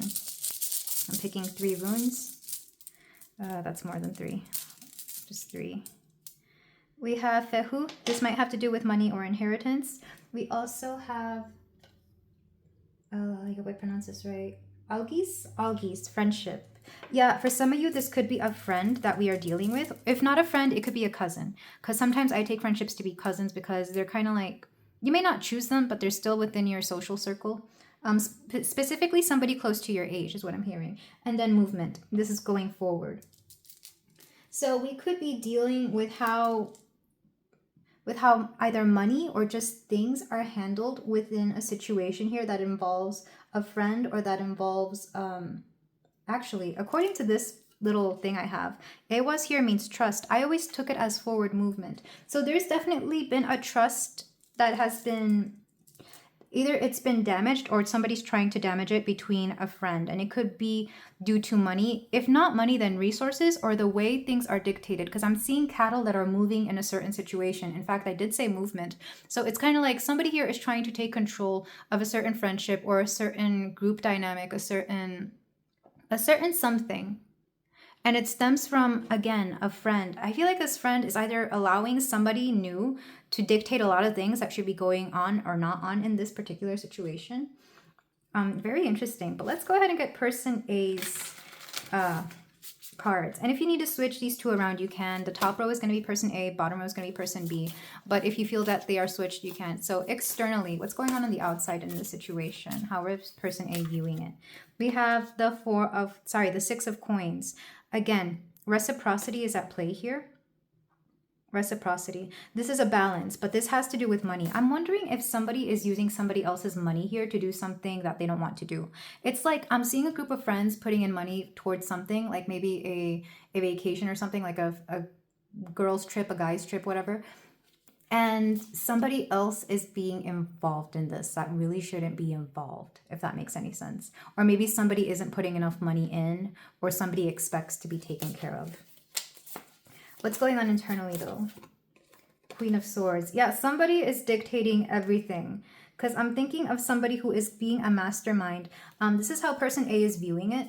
So, and I don't think either of you two are the Queen of Swords. Somebody is using a strategy to get away with something here. Because the Queen of Swords, I love her, but when she is read reverse, she can be very manipulative. And to the point where you don't even notice you're being manipulated until it's too late. Let's go ahead and see how person A is viewing this energetically. The Empress. Yeah, somebody here is just, they think they're Queen B. They think they're Queen B. And it's also kind of making person A value themselves less. Somebody here, the energy I'm feeling, it's like somebody comes in and feels that they can just suck the air out of a room, or they can only be one alpha female, alpha male, whatever the case is. I don't like using terms like that, but somebody here, the third party or the outside source is feeling that they can be the one in charge. It doesn't have to be female either. It could just be feminine energy that we're dealing with here. Let's go ahead and see how they're viewing or what their next action is going to be for person A. What is person A going to do about this? Oh, 10 of Wands. Person A may not say anything until it's too late or until they've had enough. And I do see this as a lashing out. Like they may get into an argument or they may bring it up. I feel like person A really, like I said, person A takes on a lot. They put up with a lot and they don't really break until like the last minute. And I really wish person A would speak up a little bit sooner. I feel like this would help out a lot. Let's get how they are viewing person B in this situation, which is very interesting because I'm not even seeing their relation to person B in any of these cards. So how are they viewing person B? We have the 8 of coins. I'm hearing we've worked too hard for this person to be telling us what to do with our time, money, resources, whatever the case may be. I'm hearing we have worked too hard for this. So person A is definitely seeing this as a group. Like they're seeing them and person B together versus this person. I feel like person A is willing to see it that way. Back of the deck, we have the 5 of cups. They feel like they can't win. Doesn't matter what. Either they bring it up and they're the enemy, or they don't bring it up and they suffer in silence until it's too late. And that's been some of the clearest energy I've been channeling all day. So let's go ahead and see person B's perspective here. I do see that person B might be the one who's a little bit more blinded to this. Let's go ahead and see how person B is viewing this externally. We have the Lovers.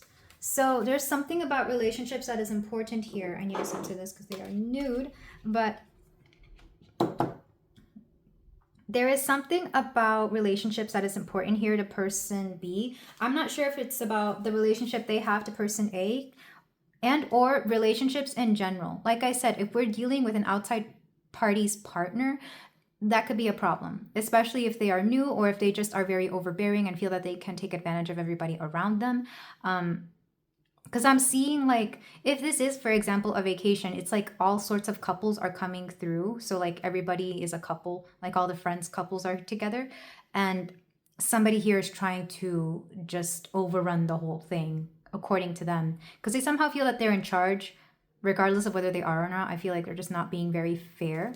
Somebody here is overtaking it. Let's see how person B is viewing this emotionally, internally, etc.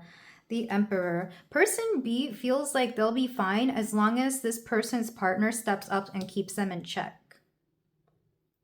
But I'm also seeing that they understand somebody here has a lack of respect. I'm not sure who they think has a lack of respect though. Can I get a clarification for the Emperor? Man, they just really think somebody's gonna have to get over it. It's like, whatever. This will just be a one-time thing. We'll get over it. Let's go on this thing. We'll be fine. Let's keep going with this situation. We'll be fine. I feel like they're kind of, because I saw the 8 of Wands, but I'm feeling the 8 of Swords. Like they're kind of refusing to see it, or they feel that somebody will get over it, or that it's a one-time thing. And hopefully it is. Let's see how person B is viewing the energy here.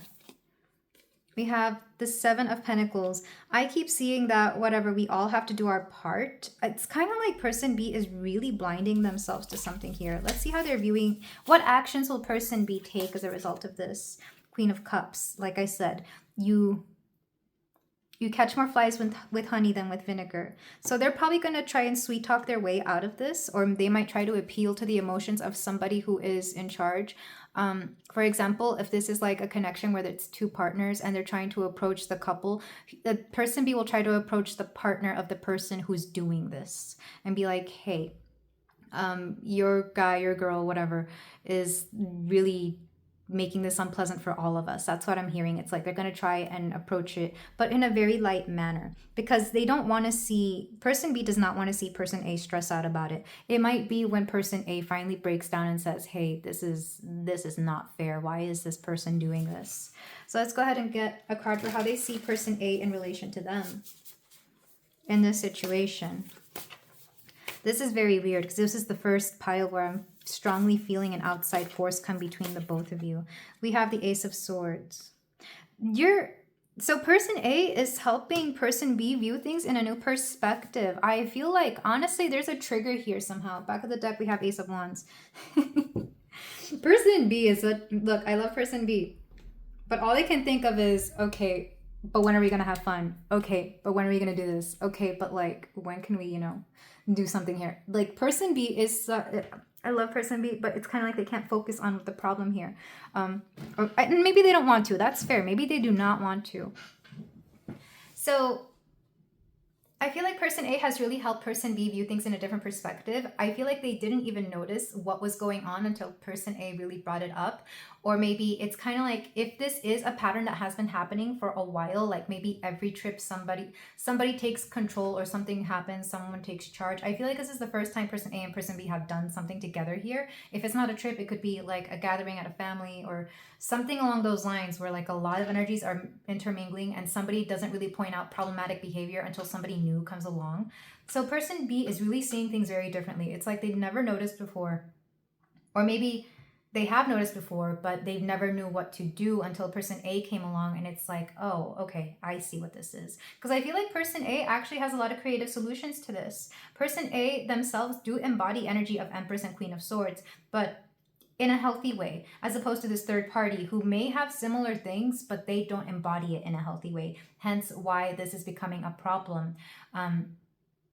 Because we're talking about resources, friendships, and trust here. I feel like person A is hoping that everybody can remain trustworthy with each other. I feel like both parties do, especially person B, who I feel really does care about the connections they have with everybody, including person A, including everybody else that is involved in this situation.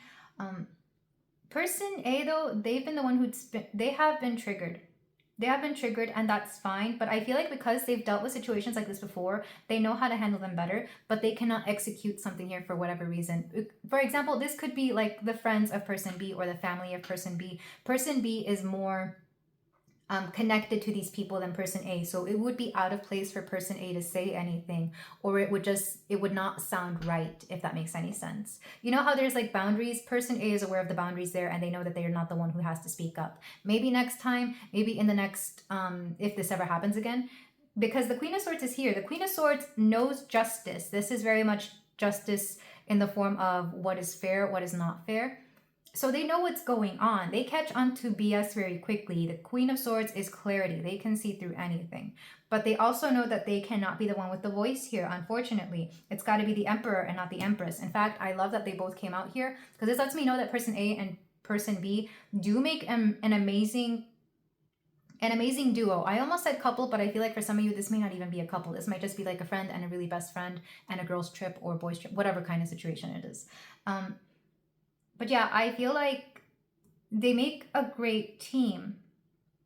And nothing can really come between their trust. But I feel like this is a situation where person A felt that they would not be, again, seen, heard, or understood, or appreciated, whatever the case may be. But I feel like this is a kind of like a new way of viewing things for person B. It's like person B didn't realize person A was going through all of this, or having to deal with this, or being put in that kind of energy. Because I don't think it's person B's intention for person A to feel uncomfortable here. And quite the opposite. I feel like they really want person A to have a great time. So if they can do anything to alleviate this, I feel like person B would. Especially with the lovers here, I feel like person B really does cherish the connections that they have. It's very beautiful energy, honestly. Signs coming through, the Empress is Venus, so we could have Taurus and or Libra. We have the lovers with Gemini, Mars energy, so Aries, Scorpio, and we have Cancer energy here for the Queen of Cups, and the Queen of Swords, I forget, I want to say it's Gemini, but correct me if I am wrong. It could be Aquarius, but regardless, I feel like there's actually going to be a good resolution here between our two people, because I don't think they even realized that one person was just not seeing things the way the other person was. Like somebody here has more power over it than the other, but the one who didn't have the power sees the problem. So again, it's like this could be an exercise in trust and understanding between the both of them. That's why the balance card came through. So I feel like you both had to experience something similar to this. It's not life-threatening, it's nothing crazy, but you had to experience this to really strengthen the bond between the both of you. So yeah, I feel like things will be fine. You just have to be able to speak your truth to each other in a calm manner and in a way that I feel like you both already understand each other, honestly. So let's go ahead and move on to some closing advice. Anything else that we need to know about this situation for my pile 3? I'm using my handmade oracle, which is just postcards with notes and quotes on them.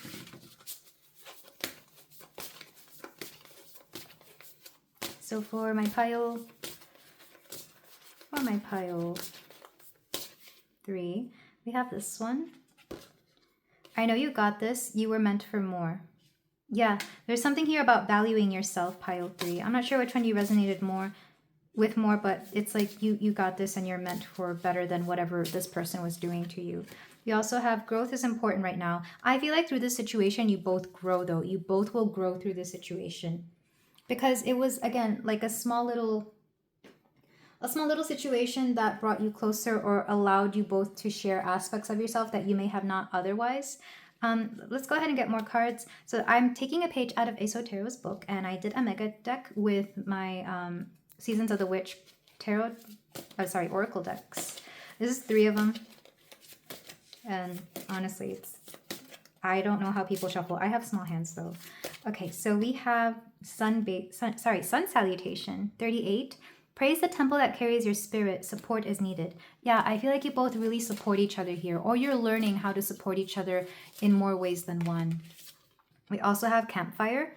6, do not fear opening your mouth and allowing your tongue to speak. Yeah, like I said, especially person A, they need to speak a little more because they will be heard. But I'm also thinking of campfire being like a thing that you do on vacations. Maybe people here are going to a campfire, and we do have a forest here.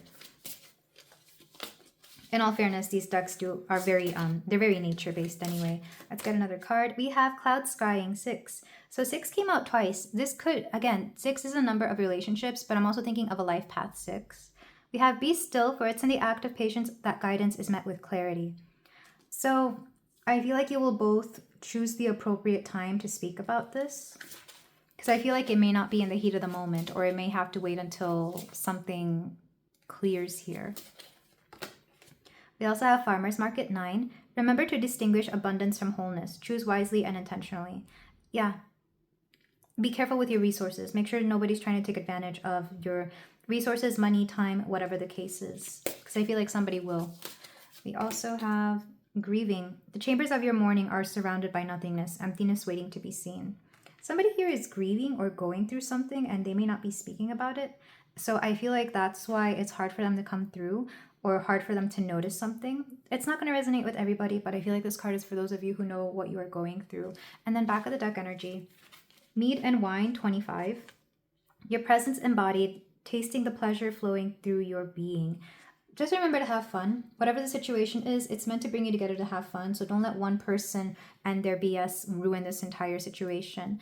But this is where I leave you, pile 3. Thank you so much for letting me read for you and your person. If you feel like doing so, you can like, comment, and subscribe, and I will see you in the next reading. Take care. Hello there, pile 4. If you chose the agate moon, then we have a reading here for you about how you and your person are viewing this particular situation. We're going to get a you versus them regarding a particular situation. I have a song coming through for you. At least I think I do. It's Sister. This is K-pop from like 2012 or earlier, because the last time I heard K-pop was in the 2010s. But it's Sistar's My Boy. So something about or it's not Sister. I think it's I don't know. The song is called My Boy. It was iconic back in the day.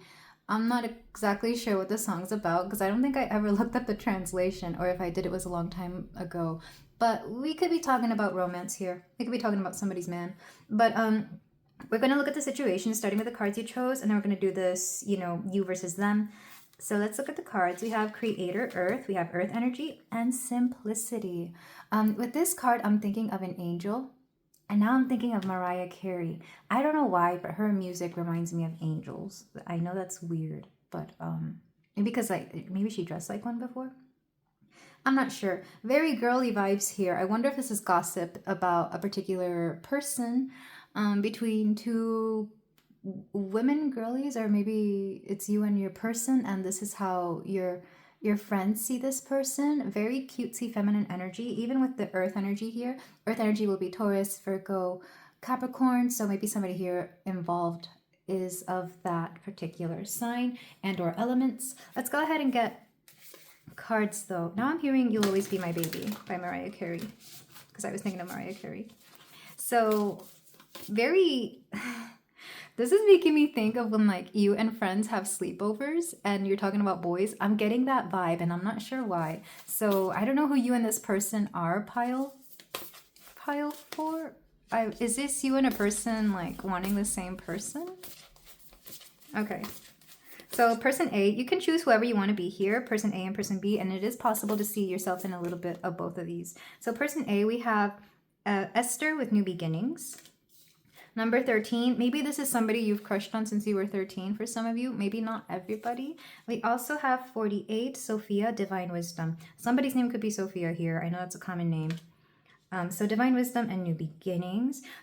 Person A is okay with new things. I feel like person A is willing to try new things. They're always moving on to the next person, but they do so having learned from their past. I feel like person A could be perceived as a little bit naive, or maybe even have a youthful look to them, so people think that they don't know what they're talking about, but their wisdom runs very deep. Let's go ahead and get cards for person B though. For my person B, we have Brigade Creative Spark. So already I'm getting very similar energies. This could be you and a friend talking about something. An Iris, communication. I feel like person B is the one who talks more. Interesting, we have 13 and 23, so like a oh, and then 48 and 8. It's interesting that numbers resonate on both sides. We have 8-3. So August 3rd could be an important date, or the 8th of March, whichever resonates more. But we have 48, 13, 8, and 23. Person B definitely likes to gossip a little bit more. I feel like person A doesn't mind it, but they're not always the one to initiate all the talk, as to where person B definitely does with the creative spark and the communication. It's like, hey, you know what I heard? I feel like person A, they give me strong Gemini vibes, but they could also be Aquarius, Pisces, Sagittarius. Those are coming through strongly. Let's go ahead and get the rest of your cards though, because I get the feeling this is going to be interesting. This is the first pile where I feel it could be about love, but it's not you versus the person that you're interested in. It's you and somebody else who might be interested in the same person, or talking about a particular person. This could be you and a friend trying to decide whether somebody is good for you or not as well. So let's get a card for person A. We have psychic. Yeah, I was getting this from person A, that person A has a stronger intuition or better discernment somehow with divine wisdom and psychic. 35 could be of importance here. They also have oracle. Yeah, person A knows what they're talking about. I don't know if you resonate more with person A, pile 4. I feel like you would, just because you're at a tarot reading. But your person could be this way as well. Then let's get a cards for person B. Though honestly, I feel like both of you could be on a similar wavelength. So person B has fairy woman. If person B does have any sort of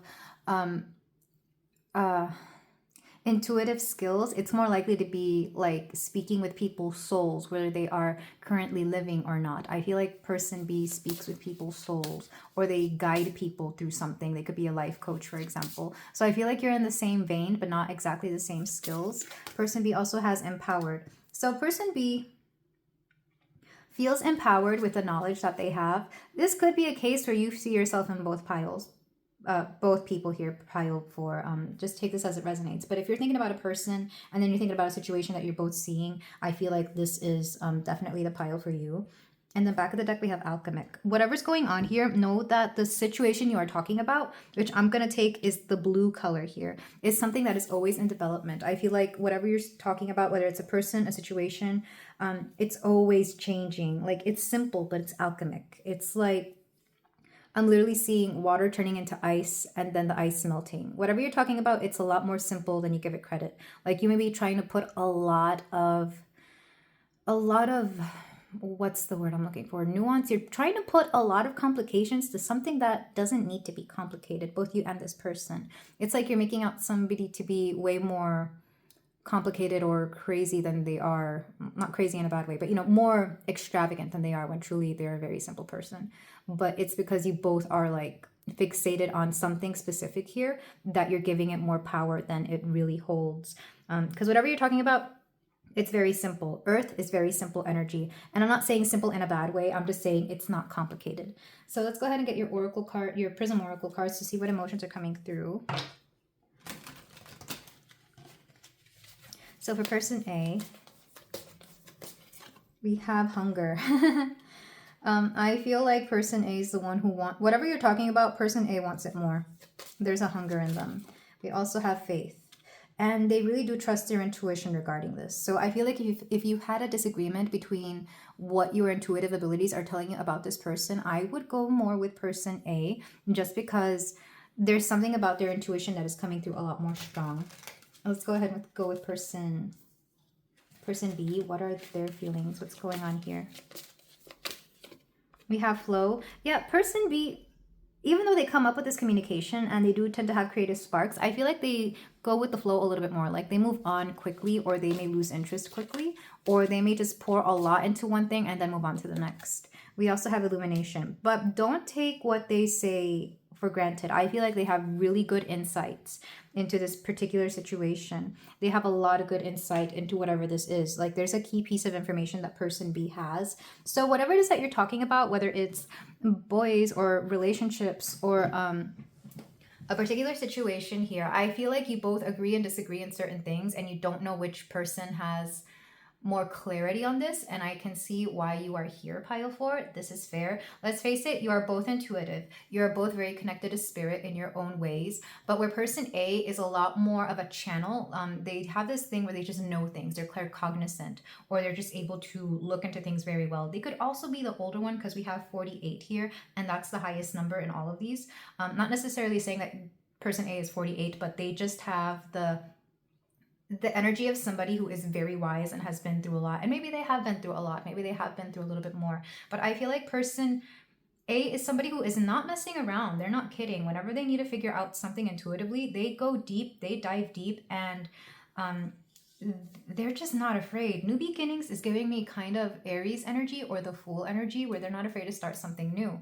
So there's like, they have a hunger that is never really satiated, whatever that is, whether it's curiosity, whether it's the hunger for something new, whether it's this yearning for something better. But they also have a lot of faith in themselves. So I feel like whatever it is that you're talking about, person A probably has a lot clearer insight. However, person B, I feel like they are intuitive, but they may not be as advanced as person A. I feel like they will eventually get there, but they care more about the creative spark. They care more about light. They care more about illumination. With flow, I feel like they don't fixate as strongly or as long as person A does on a certain situation. Like they direct their energy elsewhere if they feel it's getting too heavy, or if it's not meeting a certain need that they want, but they do bring good insight into something. It's like person B would be the person who is capable of letting something go. And let's say this is a connection or a friendship or whatever this is, where you both want the same person. I feel like person B would be willing to just let this go and let person A have it, because person A is very determined. Person B gives me either like Sagittarius or Gemini energy here, like very, very mutable, whatever it is, very definitely Mercury based with Iris here, because she is a goddess of communication. Specifically, the communication between, the way I see Iris is the communication between women. It's like, you know how it's not mindless chatter. It's more like cute little tidbits, happy news, things that are useful, things that are going to be good, as opposed to Mercury, which is just, or Hermes, which is just general communication. Iris is like, I'm thinking of a text that is funny, you know, sending a meme or something, as opposed to actually communicating something important. Though it can be important, it's just going to be in such a way that it lightens the soul, it lightens the heart. So person B does not want to be bogged down by like very serious details here. I'm not saying that they won't listen to them, because fairy woman lets me know that they can get deep when they have to, but they don't always want to.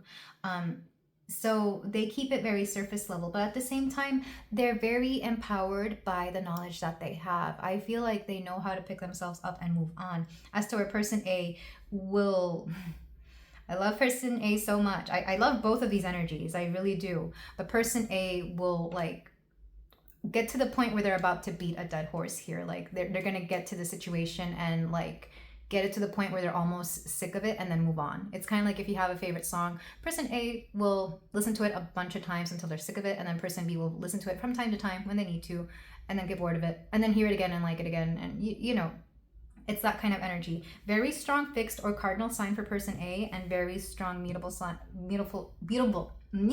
energy for person B. I almost said beautiful, and yes, you're both beautiful in energies. But it's very interesting. I feel like simplicity is key. With whatever it is that you're both thinking about, you need to take a step back from all the spiritual stuff. And I know that's hard to do, because I know that's hard for me to do. And I hate saying this. It hurts my soul telling you both this.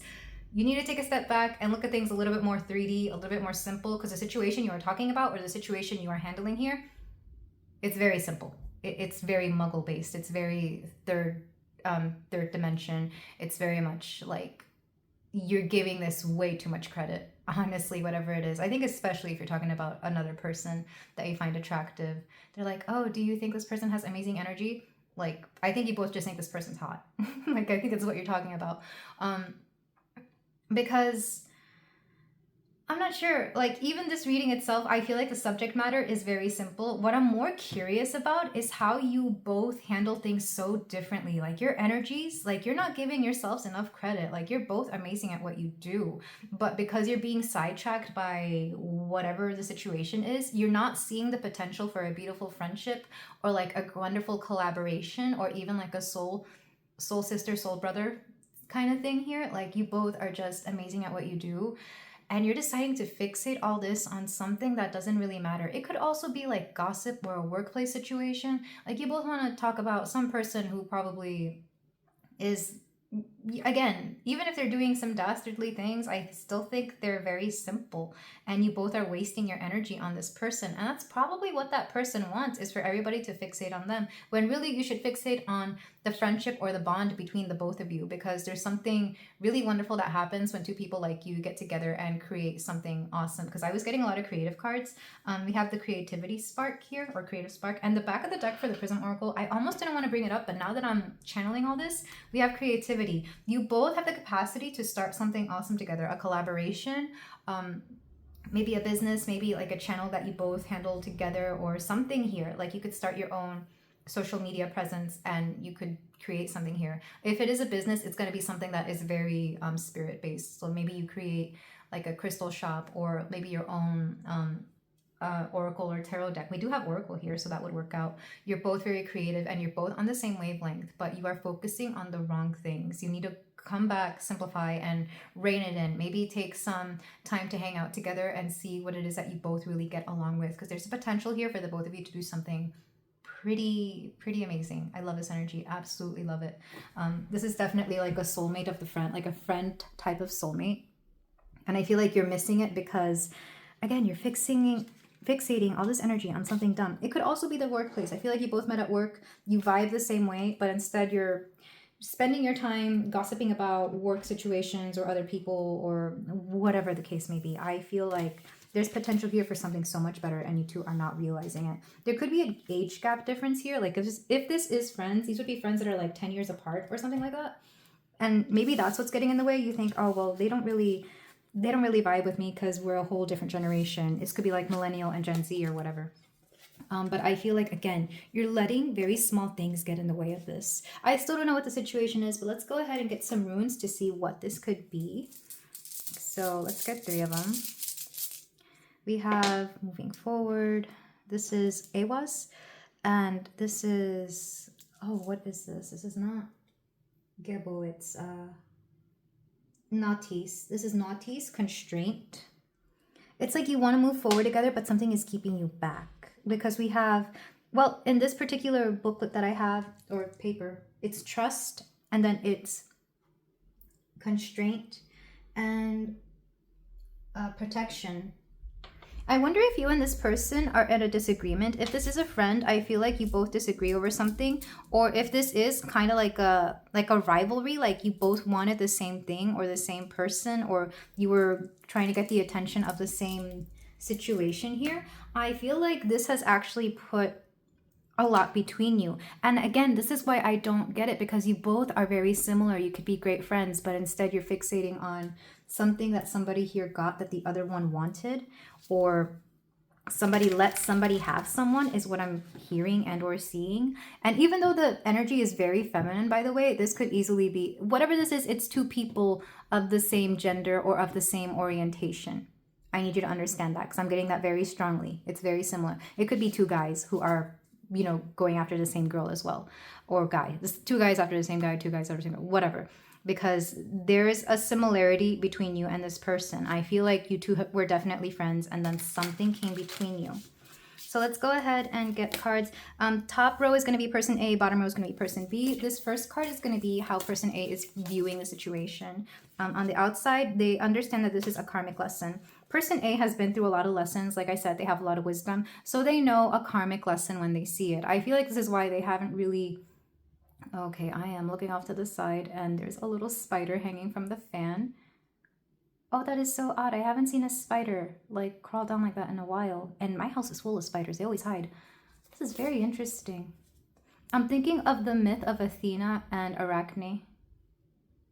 So somebody here maybe did somebody dirty. But like I said, person A sees this as a karmic lesson. They've been through enough of them to understand when they see one. How they view things internally. Honestly, person A is feeling very sorry about this. Or maybe they feel that they've gone through enough as well. Let's see how they're viewing this energetically. We have the Two of Swords. So they're not communicating with person B right now. Or they may not be communicating with anybody at all. I feel like they're kind of reserved. But it's not as intense as like hermit energy. Let's go ahead and get to what their next actions are going to be.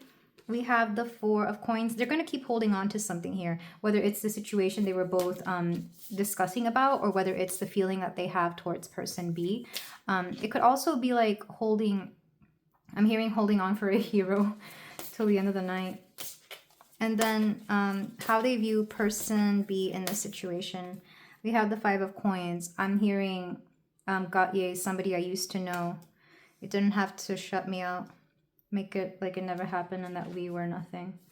I feel like they feel bad, but at the same time, they don't want to lose out on this friendship. It's kind of like, at the same time, I feel like person A doesn't really see the error of their ways. It's like they wanted something and person B just decided to move on and move away, and they kind of wish that they hadn't. Back of the deck, we have the World. I feel like person A can feel like they somehow won regardless, or maybe they just see a complete ending to the situation in general. It's like if person B never comes back, they're fine. I feel like they've had to let go of a lot of people in the past. I'm not sure if it's because of person A's own doing, or if that's just how they accept life to be. Like yeah, sometimes people leave and that's fine. Sometimes people just become people you used to know, and that's okay. But person A is very much... they're carrying a heavier burden than they let on, whether they show this or not. I feel like they're not. I feel like they're showing like, yes, something went on, but that's about it. They're not showing the extent of how much this is weighing heavily in their heart. Let's go ahead and see person B though.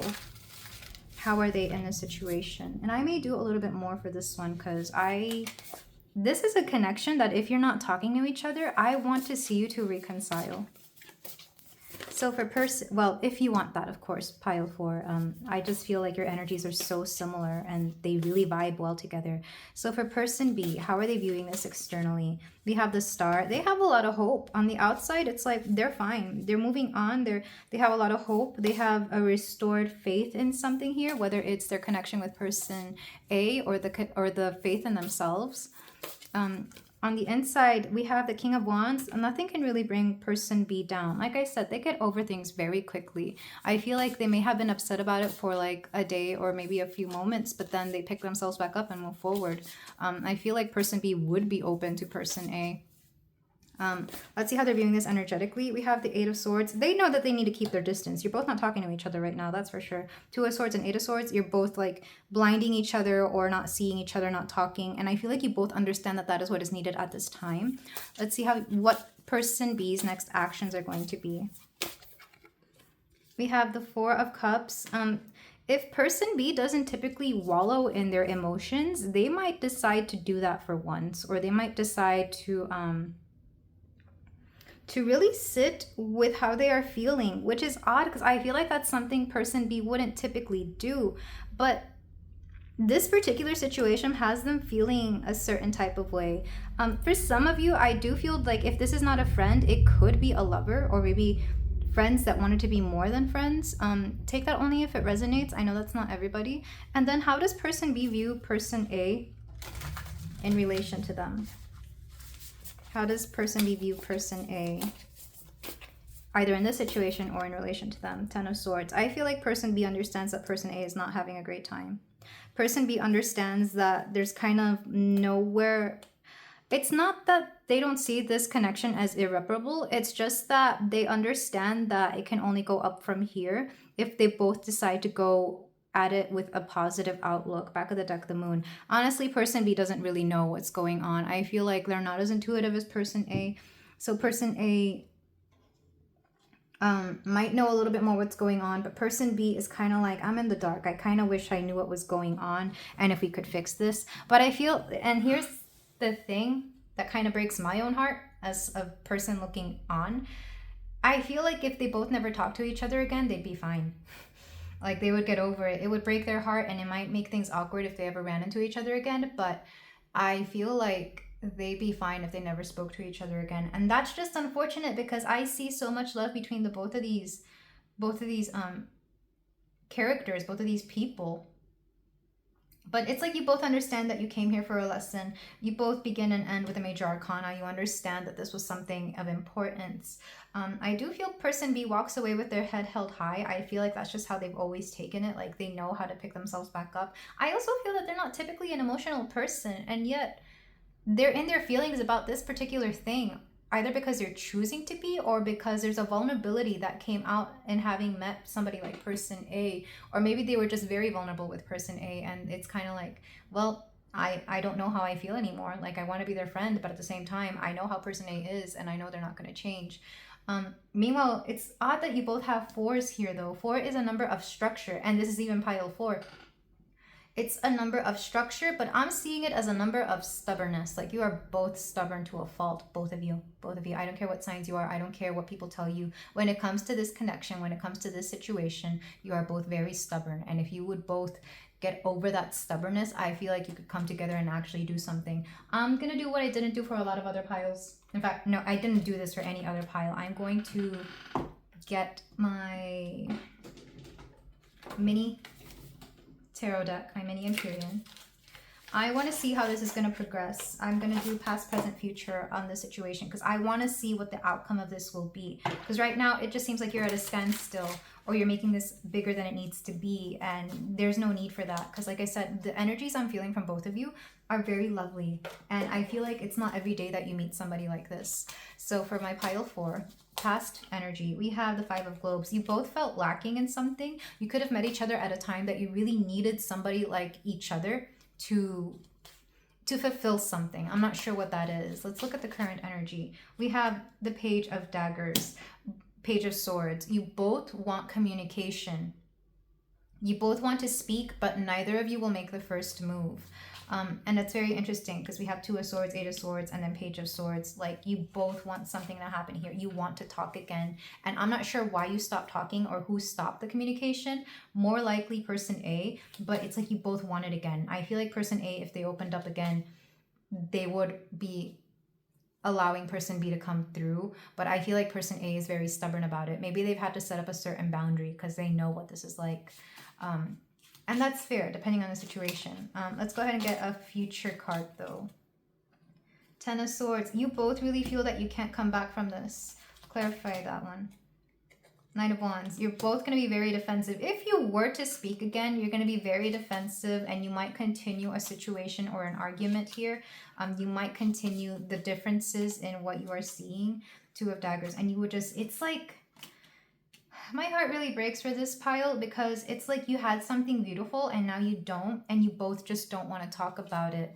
It's like, I'm getting more cards. You're both holding on to a hurt or a pain or an ideal, but there's a creative spark here. Like I said, you could create something beautiful, whether that's a relationship, a friendship, a business, something.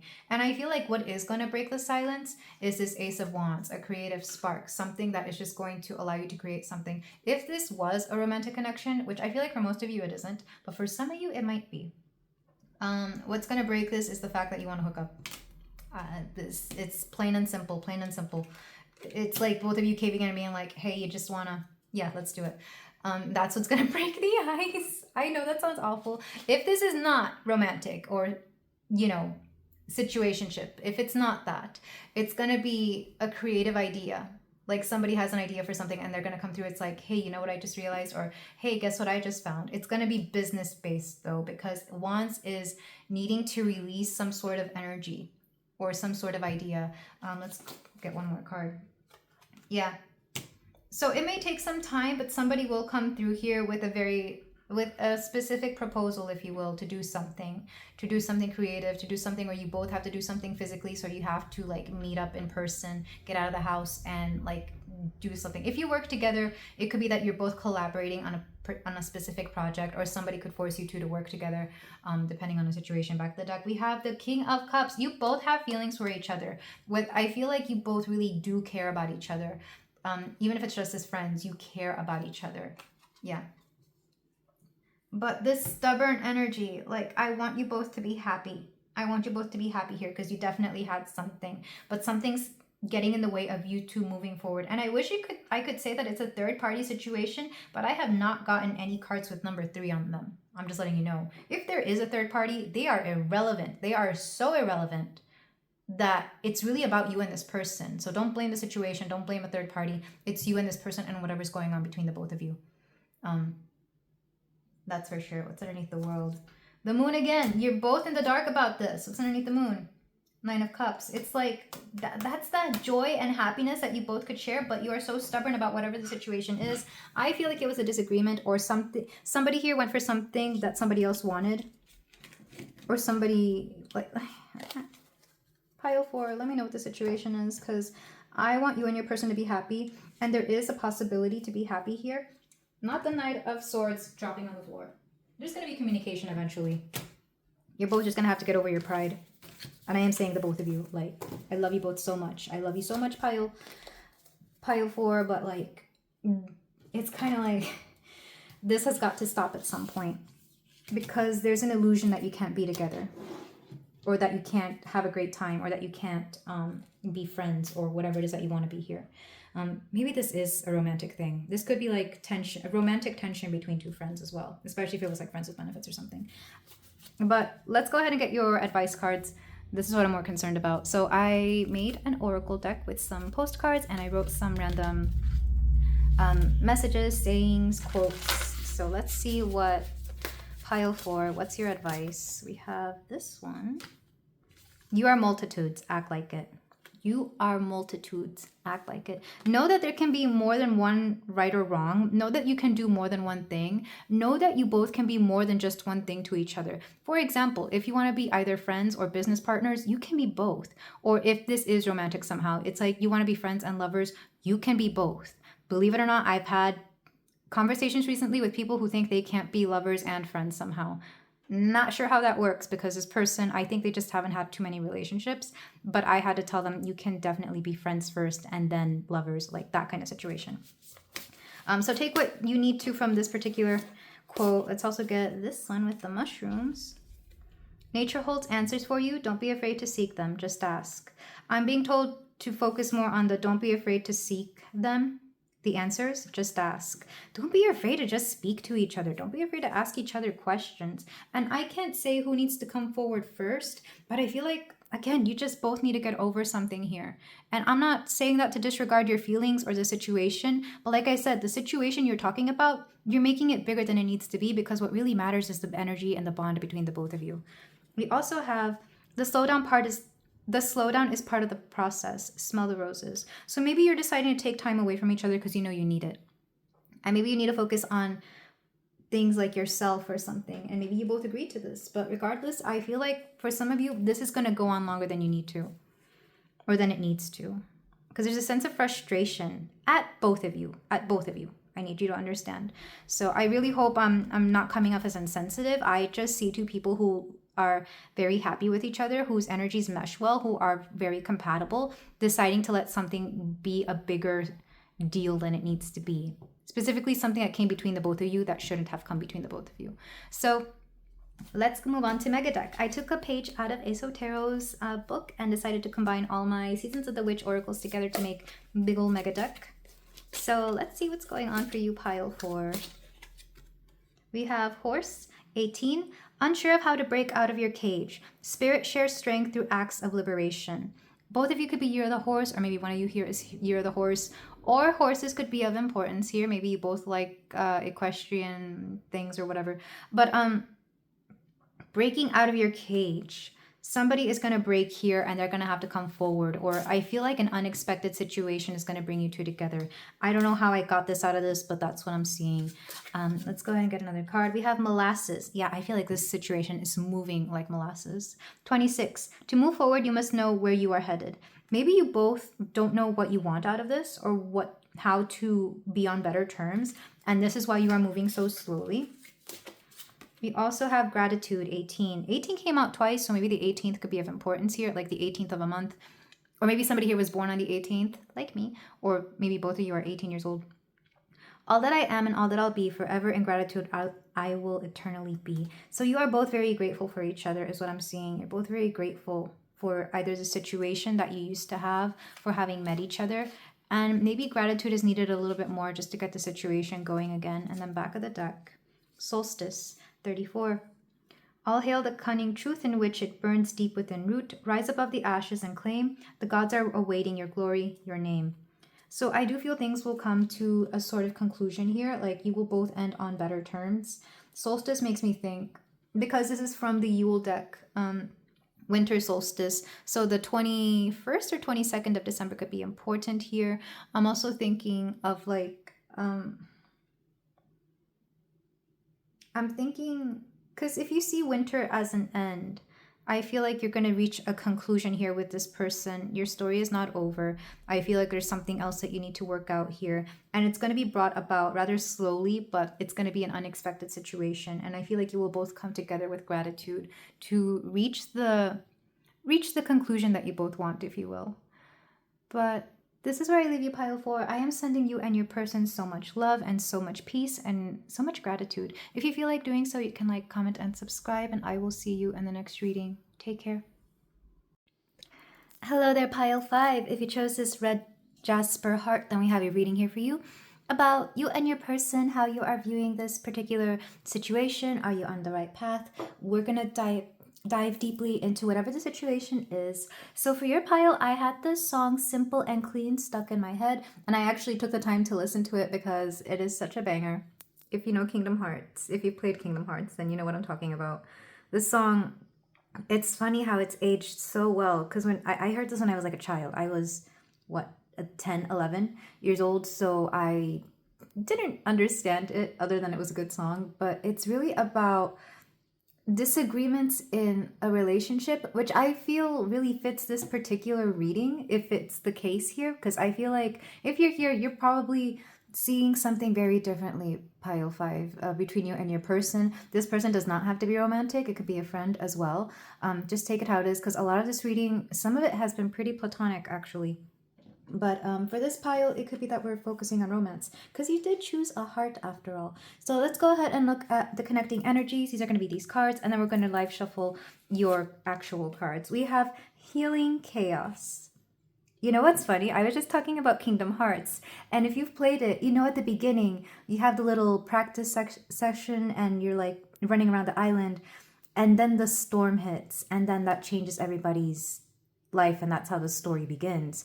I feel like you're on the beginning of something here. This healing chaos is starting something. It's making me think that, especially if you're in a really rough patch right now, either individually or with this person, this is meant to bring about a good change. Emphasis on the word healing, and even look at these butterflies. Yeah, it's a transformation that you cannot help. This transformation was meant to happen. I need you to understand that. We also have unstick the stuck. So it had to happen because somebody here was stuck. I feel like both of you may have been stuck in a certain either pattern or a situation, you and your person. I'm not sure if it's because of each other or with each other. Let's go ahead and start getting your cards, I guess, because I feel like for some of you, I needed to do this pile. I was only going to do 4, but lately I've been called to do 5. I think something has gone on with this healing journey with you and your person. You do not have to be speaking to each other, because I do feel like some of you might be in separation for whatever reason. So you can be person A or B, whichever one you resonate with most, and you can see parts of yourself in either pile. So we have Iris, communication, and Bridget, creative spark. Creative spark has been coming out in a lot of these piles.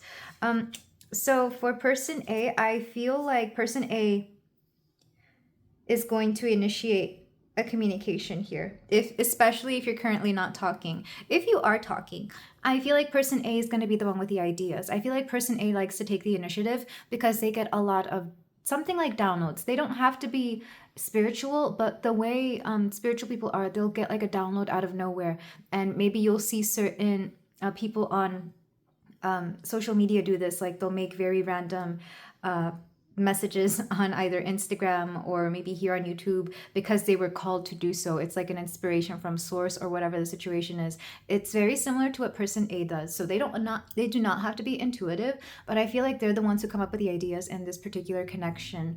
And this may have caused the healing chaos, but I feel like person A really needed something clarified here. Let's go ahead and get cards for person B though. Where is person B on this situation?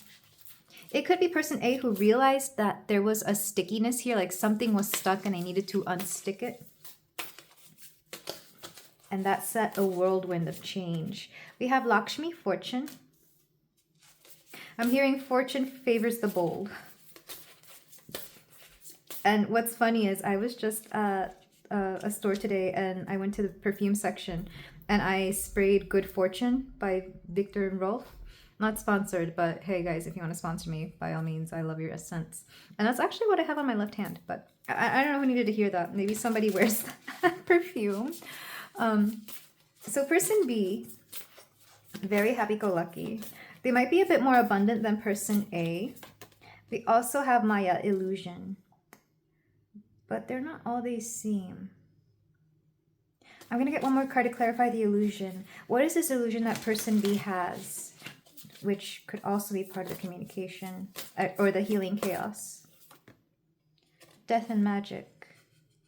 So we have more again here. What I am hearing... Let's get the rest of those cards. What I'm hearing is that person B is very much a manifester. I'm seeing the magician within this card, like they're able to create anything, whether that's fortune, abundance, an illusion of some sort. I don't know if they try to play an illusion on person A and person A was able to see through this, because with communication, person A would be the one to bring something up if they see something that is out of the norm. Again, I don't know if you're speaking to each other or not, but I am getting that person B is a little bit of everything to everybody. But the one thing people don't really see is this death and magic card. It's kind of like transmutation, transformation. I'm thinking of Howl's Moving Castle. I'm thinking of how Howl is because of these black feathers. And when he transforms into that big black bird to go do war things, to go fight the war, it's kind of like nobody would suspect that Howl, you know, this magical playboy type of person, very beautiful man, does all these deep dark things. In fact, his whole home, his castle, which isn't really a castle, it's just like pieces of homes stuck together on a pair of chicken legs. I would hardly call it a castle. It's very dirty. When Sophie goes there, she has to clean it up because it is filthy. He lives in filth. He's very vain. I'm not sure if your person B is like this. I feel like for a lot of you, this might be the person we're talking about, pile 5. Person B is very similar to this, where they have this illusion of having like a great time, good fortune, just having a wonderful time. But the thing is, they're deeper than this. And I feel like person A really saw through this, or person A was getting to like, I'm seeing somebody reaching like a glass case. It's like, I see it, but there's a glass case, and person A was tapping on that. So they definitely triggered person B. Let's go ahead and get more cards, though. It's very interesting what I am seeing here with this healing chaos. And now I want to watch Howl's Moving Castle. I want to say that movie came out around the same time that Kingdom Hearts did. So something about the early 2000s could be important.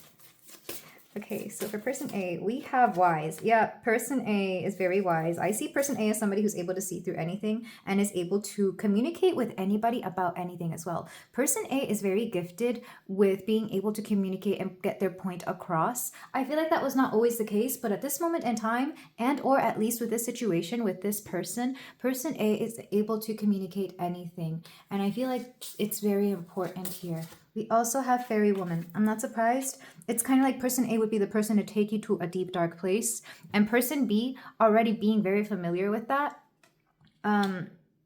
was triggered. Was very triggered. And maybe this...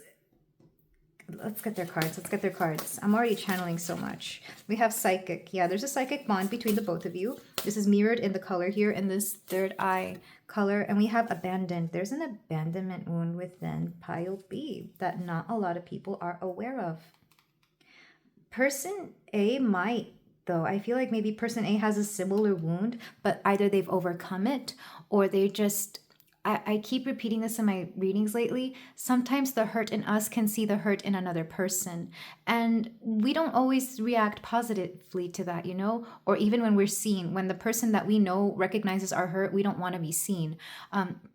I feel like that particular situation was what was going on here. Because when I tap into, ooh, back of the deck, the goddess. Okay, this is a transformative thing. I don't know who this is for. I'm just going to set it here. Because this is spirituality coming through. This is source and divine connection coming through. So this is a divinely connected connection. This is a divine connection, again, regardless of whether this is romantic, platonic, whatever. So person B has like a deep dark secret that they don't really allow a lot of people to see. But person A was able to see through that, not just because they're really good at seeing through the illusion that person B was presenting, but because person A has also faced the similar hurts, the similar abandonment wound, if that's the case, or the feelings of abandonment that person B has. I feel like person A has already overcome this to some extent, or at the very least is much further along on their healing journey with that particular wound than person B is. I feel like person B has a hard time even admitting that they have this, because the illusion is that they're fine, right? The illusion is that they're having a great time, they're making money, or they're filling that void with material things, or even something about, what else is Lakshmi, the goddess of? Yes, maybe love as well. Maybe they fill that void with trying to be in relationships. But because we have psychic here, person B does have a psychic quality about them, whether they accept that or not. And again, that is something that resonated within both of them. Like, there's a lot of things that really drew them together. The main things were the same hurts, but also a psychic bond, and maybe even this fearlessness that they both had of each other. I feel like they're both people that a lot of people do not just like to approach. They're both very unapproachable. Like, if they were to just stand there by themselves and not bother anybody, nobody would approach them. So they have both learned to be the one to do the first, to be the first one to reach out, to be the first one to speak, to be the first one to say something to break the ice, because they're both very aware of the aura that they present, which is essentially, do not mess with me, do not touch me. And why is that aura there? Because they have abandonment wounds, because they have a similar hurt or a fear of being hurt by others. It's like, don't mess with me because I have already been hurt and I do not want you to mess with me. That's what I keep hearing from both of you. This is what they share in common. And oh my gosh, I want to hug you both. I want to hug you both so much. But let's get more cards because we're not even done here, pile 5. But we're already getting to the root of this, because again, I was called to do this pile. I only wanted to do 4 because it's hard to photograph all these piles together sometimes. But okay, pile 5. Let's start with person A. What are their emotions regarding this situation? Disruption. I'm not surprised. I was getting that very strongly, that there was a disruption in this connection, or their communication disrupted something. I feel like person A said or did something or brought up something that person B ran away from, or made them want to change their mind, or made them want to turn around and be like, nope, this is not for me. I'm not ready. I don't want this. And then let's get emotions for person B. That's what I'm more curious about. Frustration. I'm being told to get another, because person B is really the person who needs a lot. When I say they need help, a lot of help, I'm not saying that they're the one with the deeper wounds here. I just feel like person B is new to this. They are new to being seen in this way. Surrender. Oh, wow. So, back of the deck, protection. Okay, know that you are both divinely protected. With the goddess and protection here, you are divinely protected. So I need you to understand this. And I really hope I get my point and across right now, because there's a lot that needs to be revealed here. So person A, I feel like they're the ones who brought this particular situation up. If it wasn't directly about this particular wound or hurting that person B has, it could have been indirectly. Like maybe they were, I feel like they said or did something that triggered that it doesn't seem like on the surface it had anything to do with that, but it did. For example, if this was a romantic relationship and you both have these similar wounds, I feel like person A brought up the topic of, for example, commitment.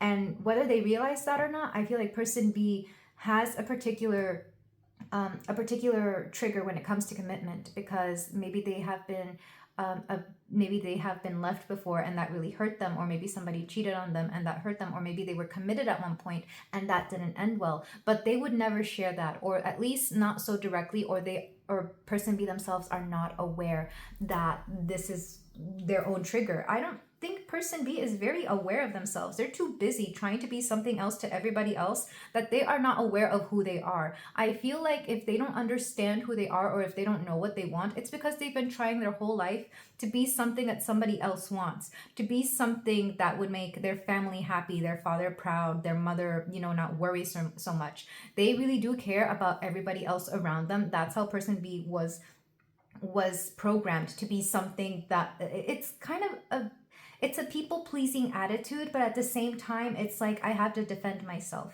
They defend themselves through projecting something that they are not, or projecting whatever it is that people need them to be.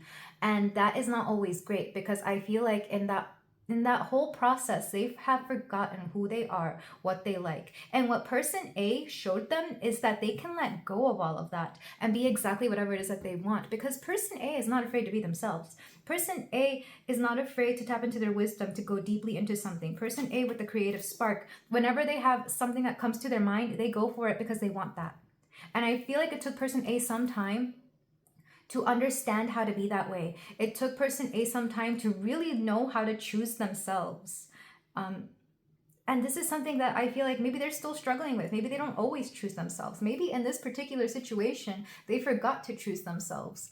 And that's why the disruption came, either from outside sources or directly to each other. And then person B with the frustration. Person B is very frustrated that they cannot move forward with person A. I am seeing that very strongly. Or that they do not have a friendship, that they do not have a bond. Because if you're not talking right now, person B is very frustrated. But I feel like they're very used to that frustration. They are used to being in a frustrating energy, and they themselves may not even know why. Again, because they don't even know themselves. They're so busy trying to present this image of perfection or success or fortune, good fortune. This was the first card that came out. This is how they want to present themselves, as somebody who is always abundant, maybe rich, but actually they're not anything like this. Or even if they are, they're not happy with it. Like, there's something about person B that person A caught on right away, because person A, I feel, cares so much about person B that they could not help but hear that very silent cry that person B had.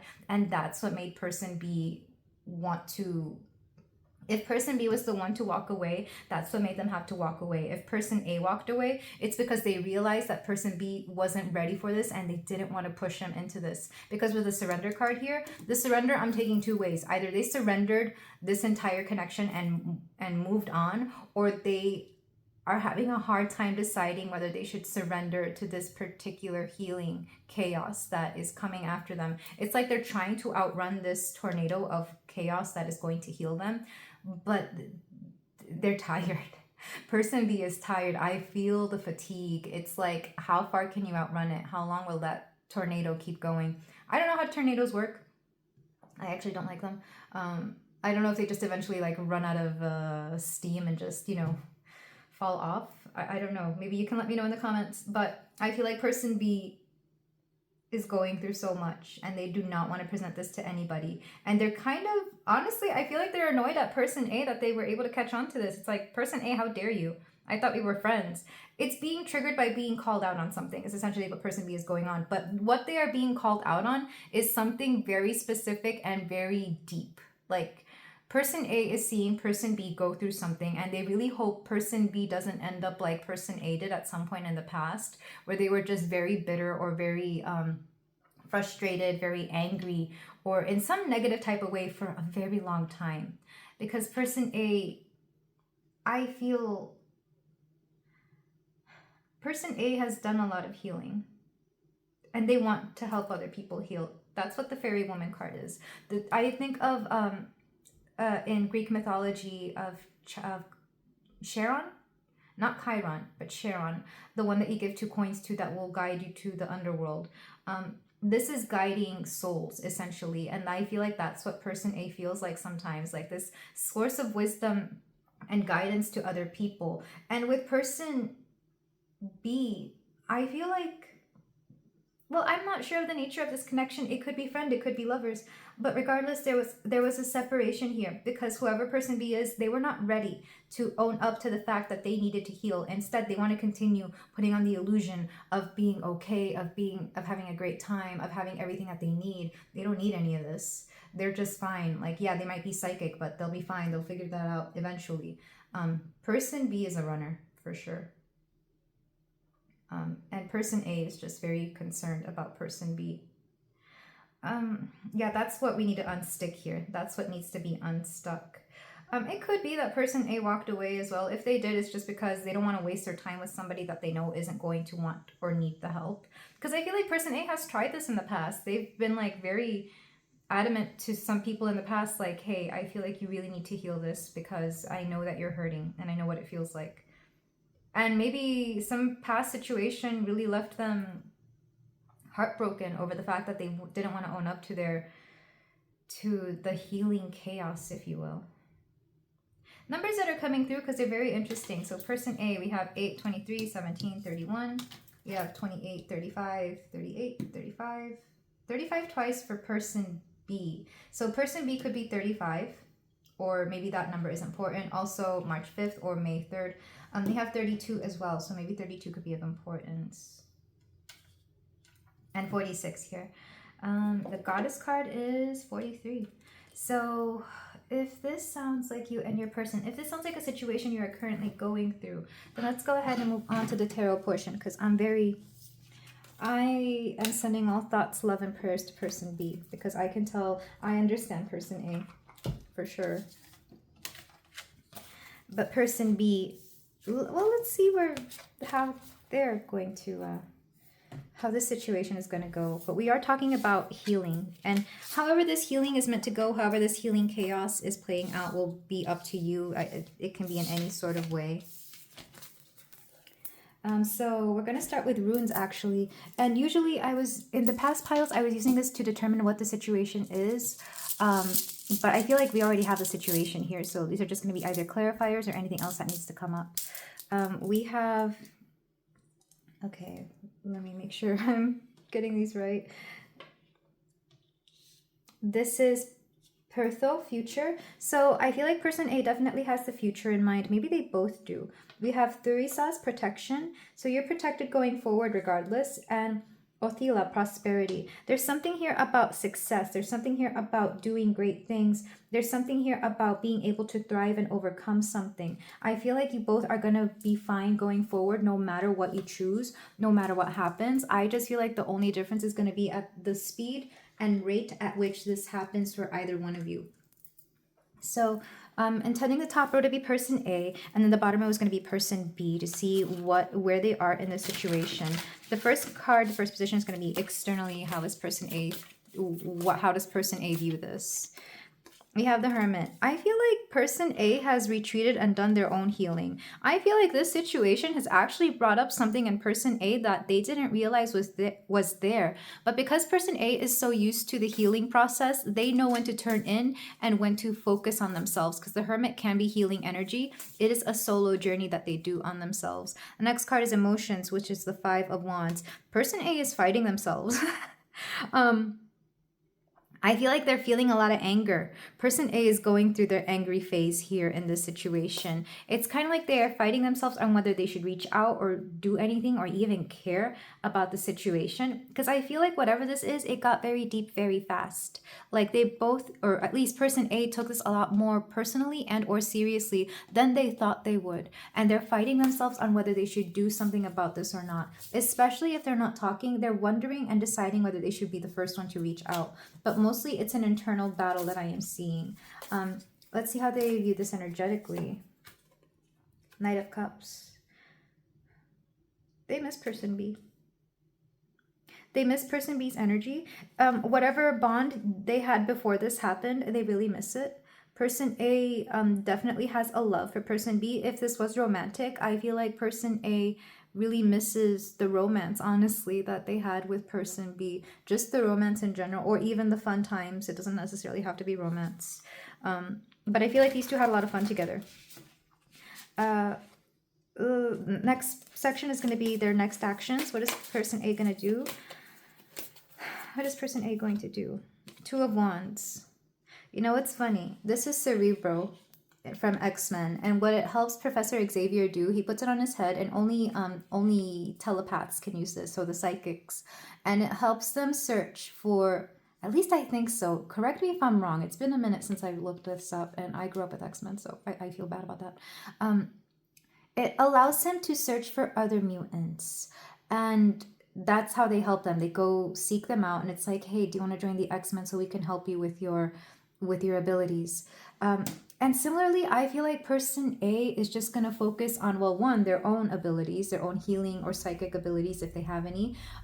They're also going to seek people just like them, whether that's the friends they already have, whether that's retreating to some sort of spiritual retreat or something like that. They could be asking other friends for help. I know, like, for example, if they're a tarot reader, they might seek another tarot reader for help with this. It's like, hey, I'm getting this about a situation. What are you getting? I feel like they're reaching out to people just like them, because after having seen that, it brought back past visions of themselves that they no longer want to deal with. It brought back past versions of themselves that it may have even brought back an old pattern that they used to have that they didn't realize was still like a program that was within them. And it's like, how do I get rid of this? I didn't realize I was still feeling this or doing this. And yeah, they're doing a lot of healing work. Two of Wands does let me know they are taking action, but I don't think it's directly towards person B. It's going to be an action and planning towards themselves or towards the situation. Let's get the last card. How are they viewing person B? We have Nine of Cups and Four of Swords. It's like they really adore person B, but they're going to give them their space. They're going to take a break from person B. And they're going to allow person B to come back whenever they want. Even though it seems like their heart really wants to have this connection with person B, they're going to wait this out. They're going to give them all the time they need. 4 could be an important number here, so it could be 4 weeks, 4 months, 4 years, if that's the case. And then the Ace of Swords back of the deck. I feel like person A is going to come into this with a new and fresh perspective. If they ever talk to person B again, I feel like I don't see them taking steps towards person B, but like they're open to it. But this is shifting the perspective. This is shifting their way of thinking. It's like they are learning something through this and they understand. Person A would be somebody who knows that every situation, no matter how awful it is a lesson to be learned. Yeah, so let's move on to person B. How are they viewing the situation? How are they doing? So person B, let's see what's going on the outside. How are they doing externally? Empress. They are living their life of abundance. They're doing just fine. They may have had a glow up. I feel like this person really, really does focus on their physical appearance. Like person B, they're doing fine. I feel like if they post pictures on social media, they're just looking amazing, flawless, having a great time. I just keep hearing that. But I keep saying that and hearing that, but the tone and energy of it is kind of like, yes, I'm fine. Yes, I'm fine. There is no war in Bossing Say. You know, it's like that. Because how are they feeling emotionally? That said, person B is looking great. They're doing really, at least on the outside, they look amazing. Maybe they are coming into abundance. Like, it is very possible that they're making a lot of money regardless. How are they doing internally? What's going on emotionally for person B? Success, 6 of Wands. I feel like it's funny, it says public recognition here, and I kept saying something about them having social media or having to keep up an appearance. I feel like emotionally, they're very successful. They have a mindset of success. They have a mindset of overcoming something here. They're going to do fine in the way that they usually do, which is presenting themselves as something very prosperous, something very, what's the word? Successful. Yeah, I just feel like they're doing fine. And maybe they really are doing fine, which is always good. Let's go ahead and see how they are viewing this particular situation energetically. The Magician. Like I said, they're really good at manifesting. They are really good at manifesting. It wouldn't surprise me if person B's energy is coming through to even let us know that they're fine, they're doing great, they are prosperous, they are thriving, they are doing amazing. It feels a little empty though. I will say that. So it looks like they're doing fine. How are they viewed? What are their next actions? What are their next actions? Death. The transformation is inevitable. The transformation is inevitable, and I'm not surprised because it's like they're doing all these things and then suddenly it's going to come to, I don't want to say an end, but the transformation will happen. I'm hearing the revolution will be televised.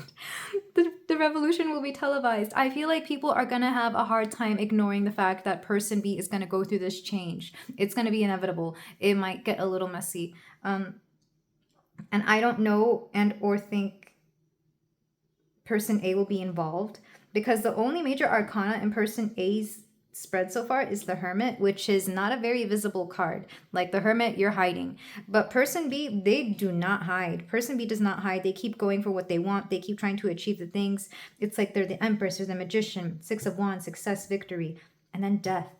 So the revolution will be televised. People will notice the change and transformation in person B. It could just be that person B is a very public person too. I feel like, again, if they are somebody who is either well known or in their community or people just know a lot about, it's going to be hard to ignore. I'm hearing the gunshot heard around the world. Yeah, just a lot of very... I wonder if person B is just iconic in general. Let's go ahead and see how they view person A in the situation. Person A definitely changed their perspective.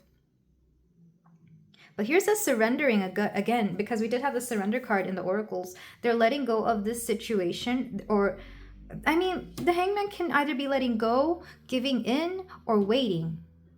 And I think person B themselves doesn't know what to do. To me, the hangman can be indecisiveness as well. I'm going to get a clarifier for that card. Which is interesting because person A was already ready with their clarifier. Those two cards came out at the same time. But person B,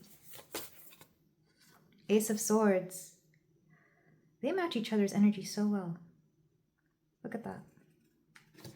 But yeah, it's a shift in perspective.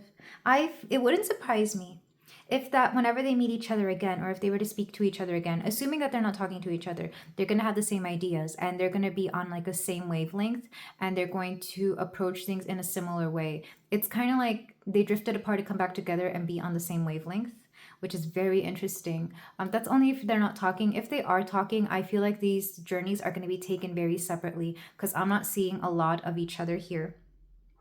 Person A definitely misses person B, but they understand that person B has to go through their own journey. And they're not going to stop person B from doing whatever it is that they need. Person B is going to see person A differently, though. I feel like this entire journey, they're going to see person A very differently. Or at least they're going to... I'm hearing acknowledge where person A was right. Back of the deck, we have the 7 of Pentacles. And the thing is, person B has a lot of work to do. They're aware that they have a lot of work to do and that this is going to take some time. I'm not sure if they're talking to each other or not. Like, I want to know. But I do know that they both handle situations so differently. Person A by turning inwards and hiding away from the world, and person B by being very in the center of the universe, essentially. Person B doesn't mind the attention. They don't mind that people are coming through. Person B will stop at nothing to have their world be however they want to be. They truly are a master manifester. But the thing is, something's going to come to an end here, and it's going to be hard to ignore, or people will all notice. And it's kind of like person A will be watching as well, standing from the sidelines or just watching this unfold. And it's like, they're not going to say, I told you so, but they're going to be like, I wish you had listened to me. Or they're going to be like, I wish I had been there for you. Or I wish this thing hadn't come to an end so that we could both have each other at least. Because I keep getting a big disconnect from the both of them in this particular tarot spread. Regardless, there's a lot of protection here. There's a lot of protection, but there's also a lot of, what was the word, prosperity? More so prosperity on B side. But I do feel that. Well, what's underneath the Ace of Swords? We have the Ten of Cups. Look, person A will get their happily ever after. And underneath it, we have the Ace of Cups. Wow. Okay, so you're both going to be emotionally fulfilled after this. Whether it's with each other or not, I'm not sure. Whether it's with each other or not, I'm not sure. I feel like it could be, they could turn toward each other or they could find somebody new. All right, let's move on to some closing advice, pile 5, which is very interesting. Healing chaos. I like that card. And honestly, healing can feel messy. It can feel like chaotic, and it can be an up and down. Like some healing days are better than others, that's for sure. Some days we're up and some days we're down, and some days we're in the middle. And before you know it, you're fully over whatever you needed to heal, or at least mostly. So these are postcards that I wrote messages and quotes on. It's my own little handmade oracle deck. So for my pile 5. Intuition equals truth. So whoever is more intuitive here, know that your intuition is guiding you to the truth. Know that your intuition is only trying to bring through truth to you. We also have this goes deep within your psyche. Dive in, heal, and thrive, which I feel was the whole gist of this entire reading. You dive in, you heal, and you thrive. You dive in, you heal, and you thrive. And then one more card, because I was looking at it and I was like, this is so pretty. If you only knew what you were capable of, you'd never fear anything. Yeah. You'd never fear anything, even if that, including losing this person to whatever it is that they lost them to. All right, let's get your Seasons of the Witch oracle cards. I took a page out of Aso Tarot's book and decided to make my own mega deck with all the Seasons of the Witch oracles, which is only 3 of them right now. So I don't even know why I'm bothering to shuffle this. It's so huge. So for my pile 5, let's get some cards. We have Wise Men, 42. If it wasn't for all the familiar songs that echo through my spine, I would have lost what is lost and never found my purpose. I feel like this is person A, whoever resonated more with the Wisdom card or the Wise card. It's kind of like they had to experience this particular situation or go through this with their person B in order to remember who they really are. Somebody here could have blue eyes as well, like this specific color blue. We also have Ceremony 4. Oh, I need to censor that. I call upon those heralds of winter, dimming light for better sight. Hear thy praise, spilling from thy lips, a spell I'll cast for thy spirits in me. So somebody could be going to a particular ceremony, but I'm also seeing this being like a healing ceremony. Maybe somebody here is actually going to do something very elaborate for their healing journey, whatever that may be. I kept seeing a retreat or going to somebody very specific, or maybe actually doing a ceremony, but it could also be something as simple as maybe deciding to take a nice evening and have like a really nice healing bath or something like that. Let's go ahead and get another card. Mermaid, 24. Let the allure of the mythical siren seduce your curiosity. Magic awaits. I feel like this would be for person B. Like, there's a call that they need to hear. There's a siren calling, and they're afraid of that, or they don't want to. We have bike ride. I'm hearing a motorcycle specifically, like that kind of motorbike. It is in the stillness and presence of the journey that you will find yourself exactly where you need to be. Yeah, this is all part of the journey, pile 5. We have Crone, 8. Thy wisdom befriends the honor in which weaves within blood, a heroing call from the depths of your sacredness. This is again that wisdom card. This is wisdom coming through. It's funny that we have, this could be about 2 people who are older in age, or something about aging could be important here as well. And then self-care, which I'm not surprised. If not me, then who? To tend to a wholeness, the parts in which surrender, thy pulse for a heart that's nearer than any other. Yeah, I feel like there's a lot of self-care. There's a lot of healing here. There's a lot of wisdom and taking joy in small things. Maybe even going for a particular solo journey here because she is alone on this bike. Back of the deck, we have Light, 20. Hope is but a word casting the unseen. Let there be light where light is but a dream. So there's something about light coming through to heal. So maybe some of you are light workers, or you're taking on some light work to heal here. But this is where I leave you, my beautiful pile 5. I wish nothing but the best for you and your person. If you feel like doing so, you can like, comment, and subscribe, and I will see you in the next reading. Take care.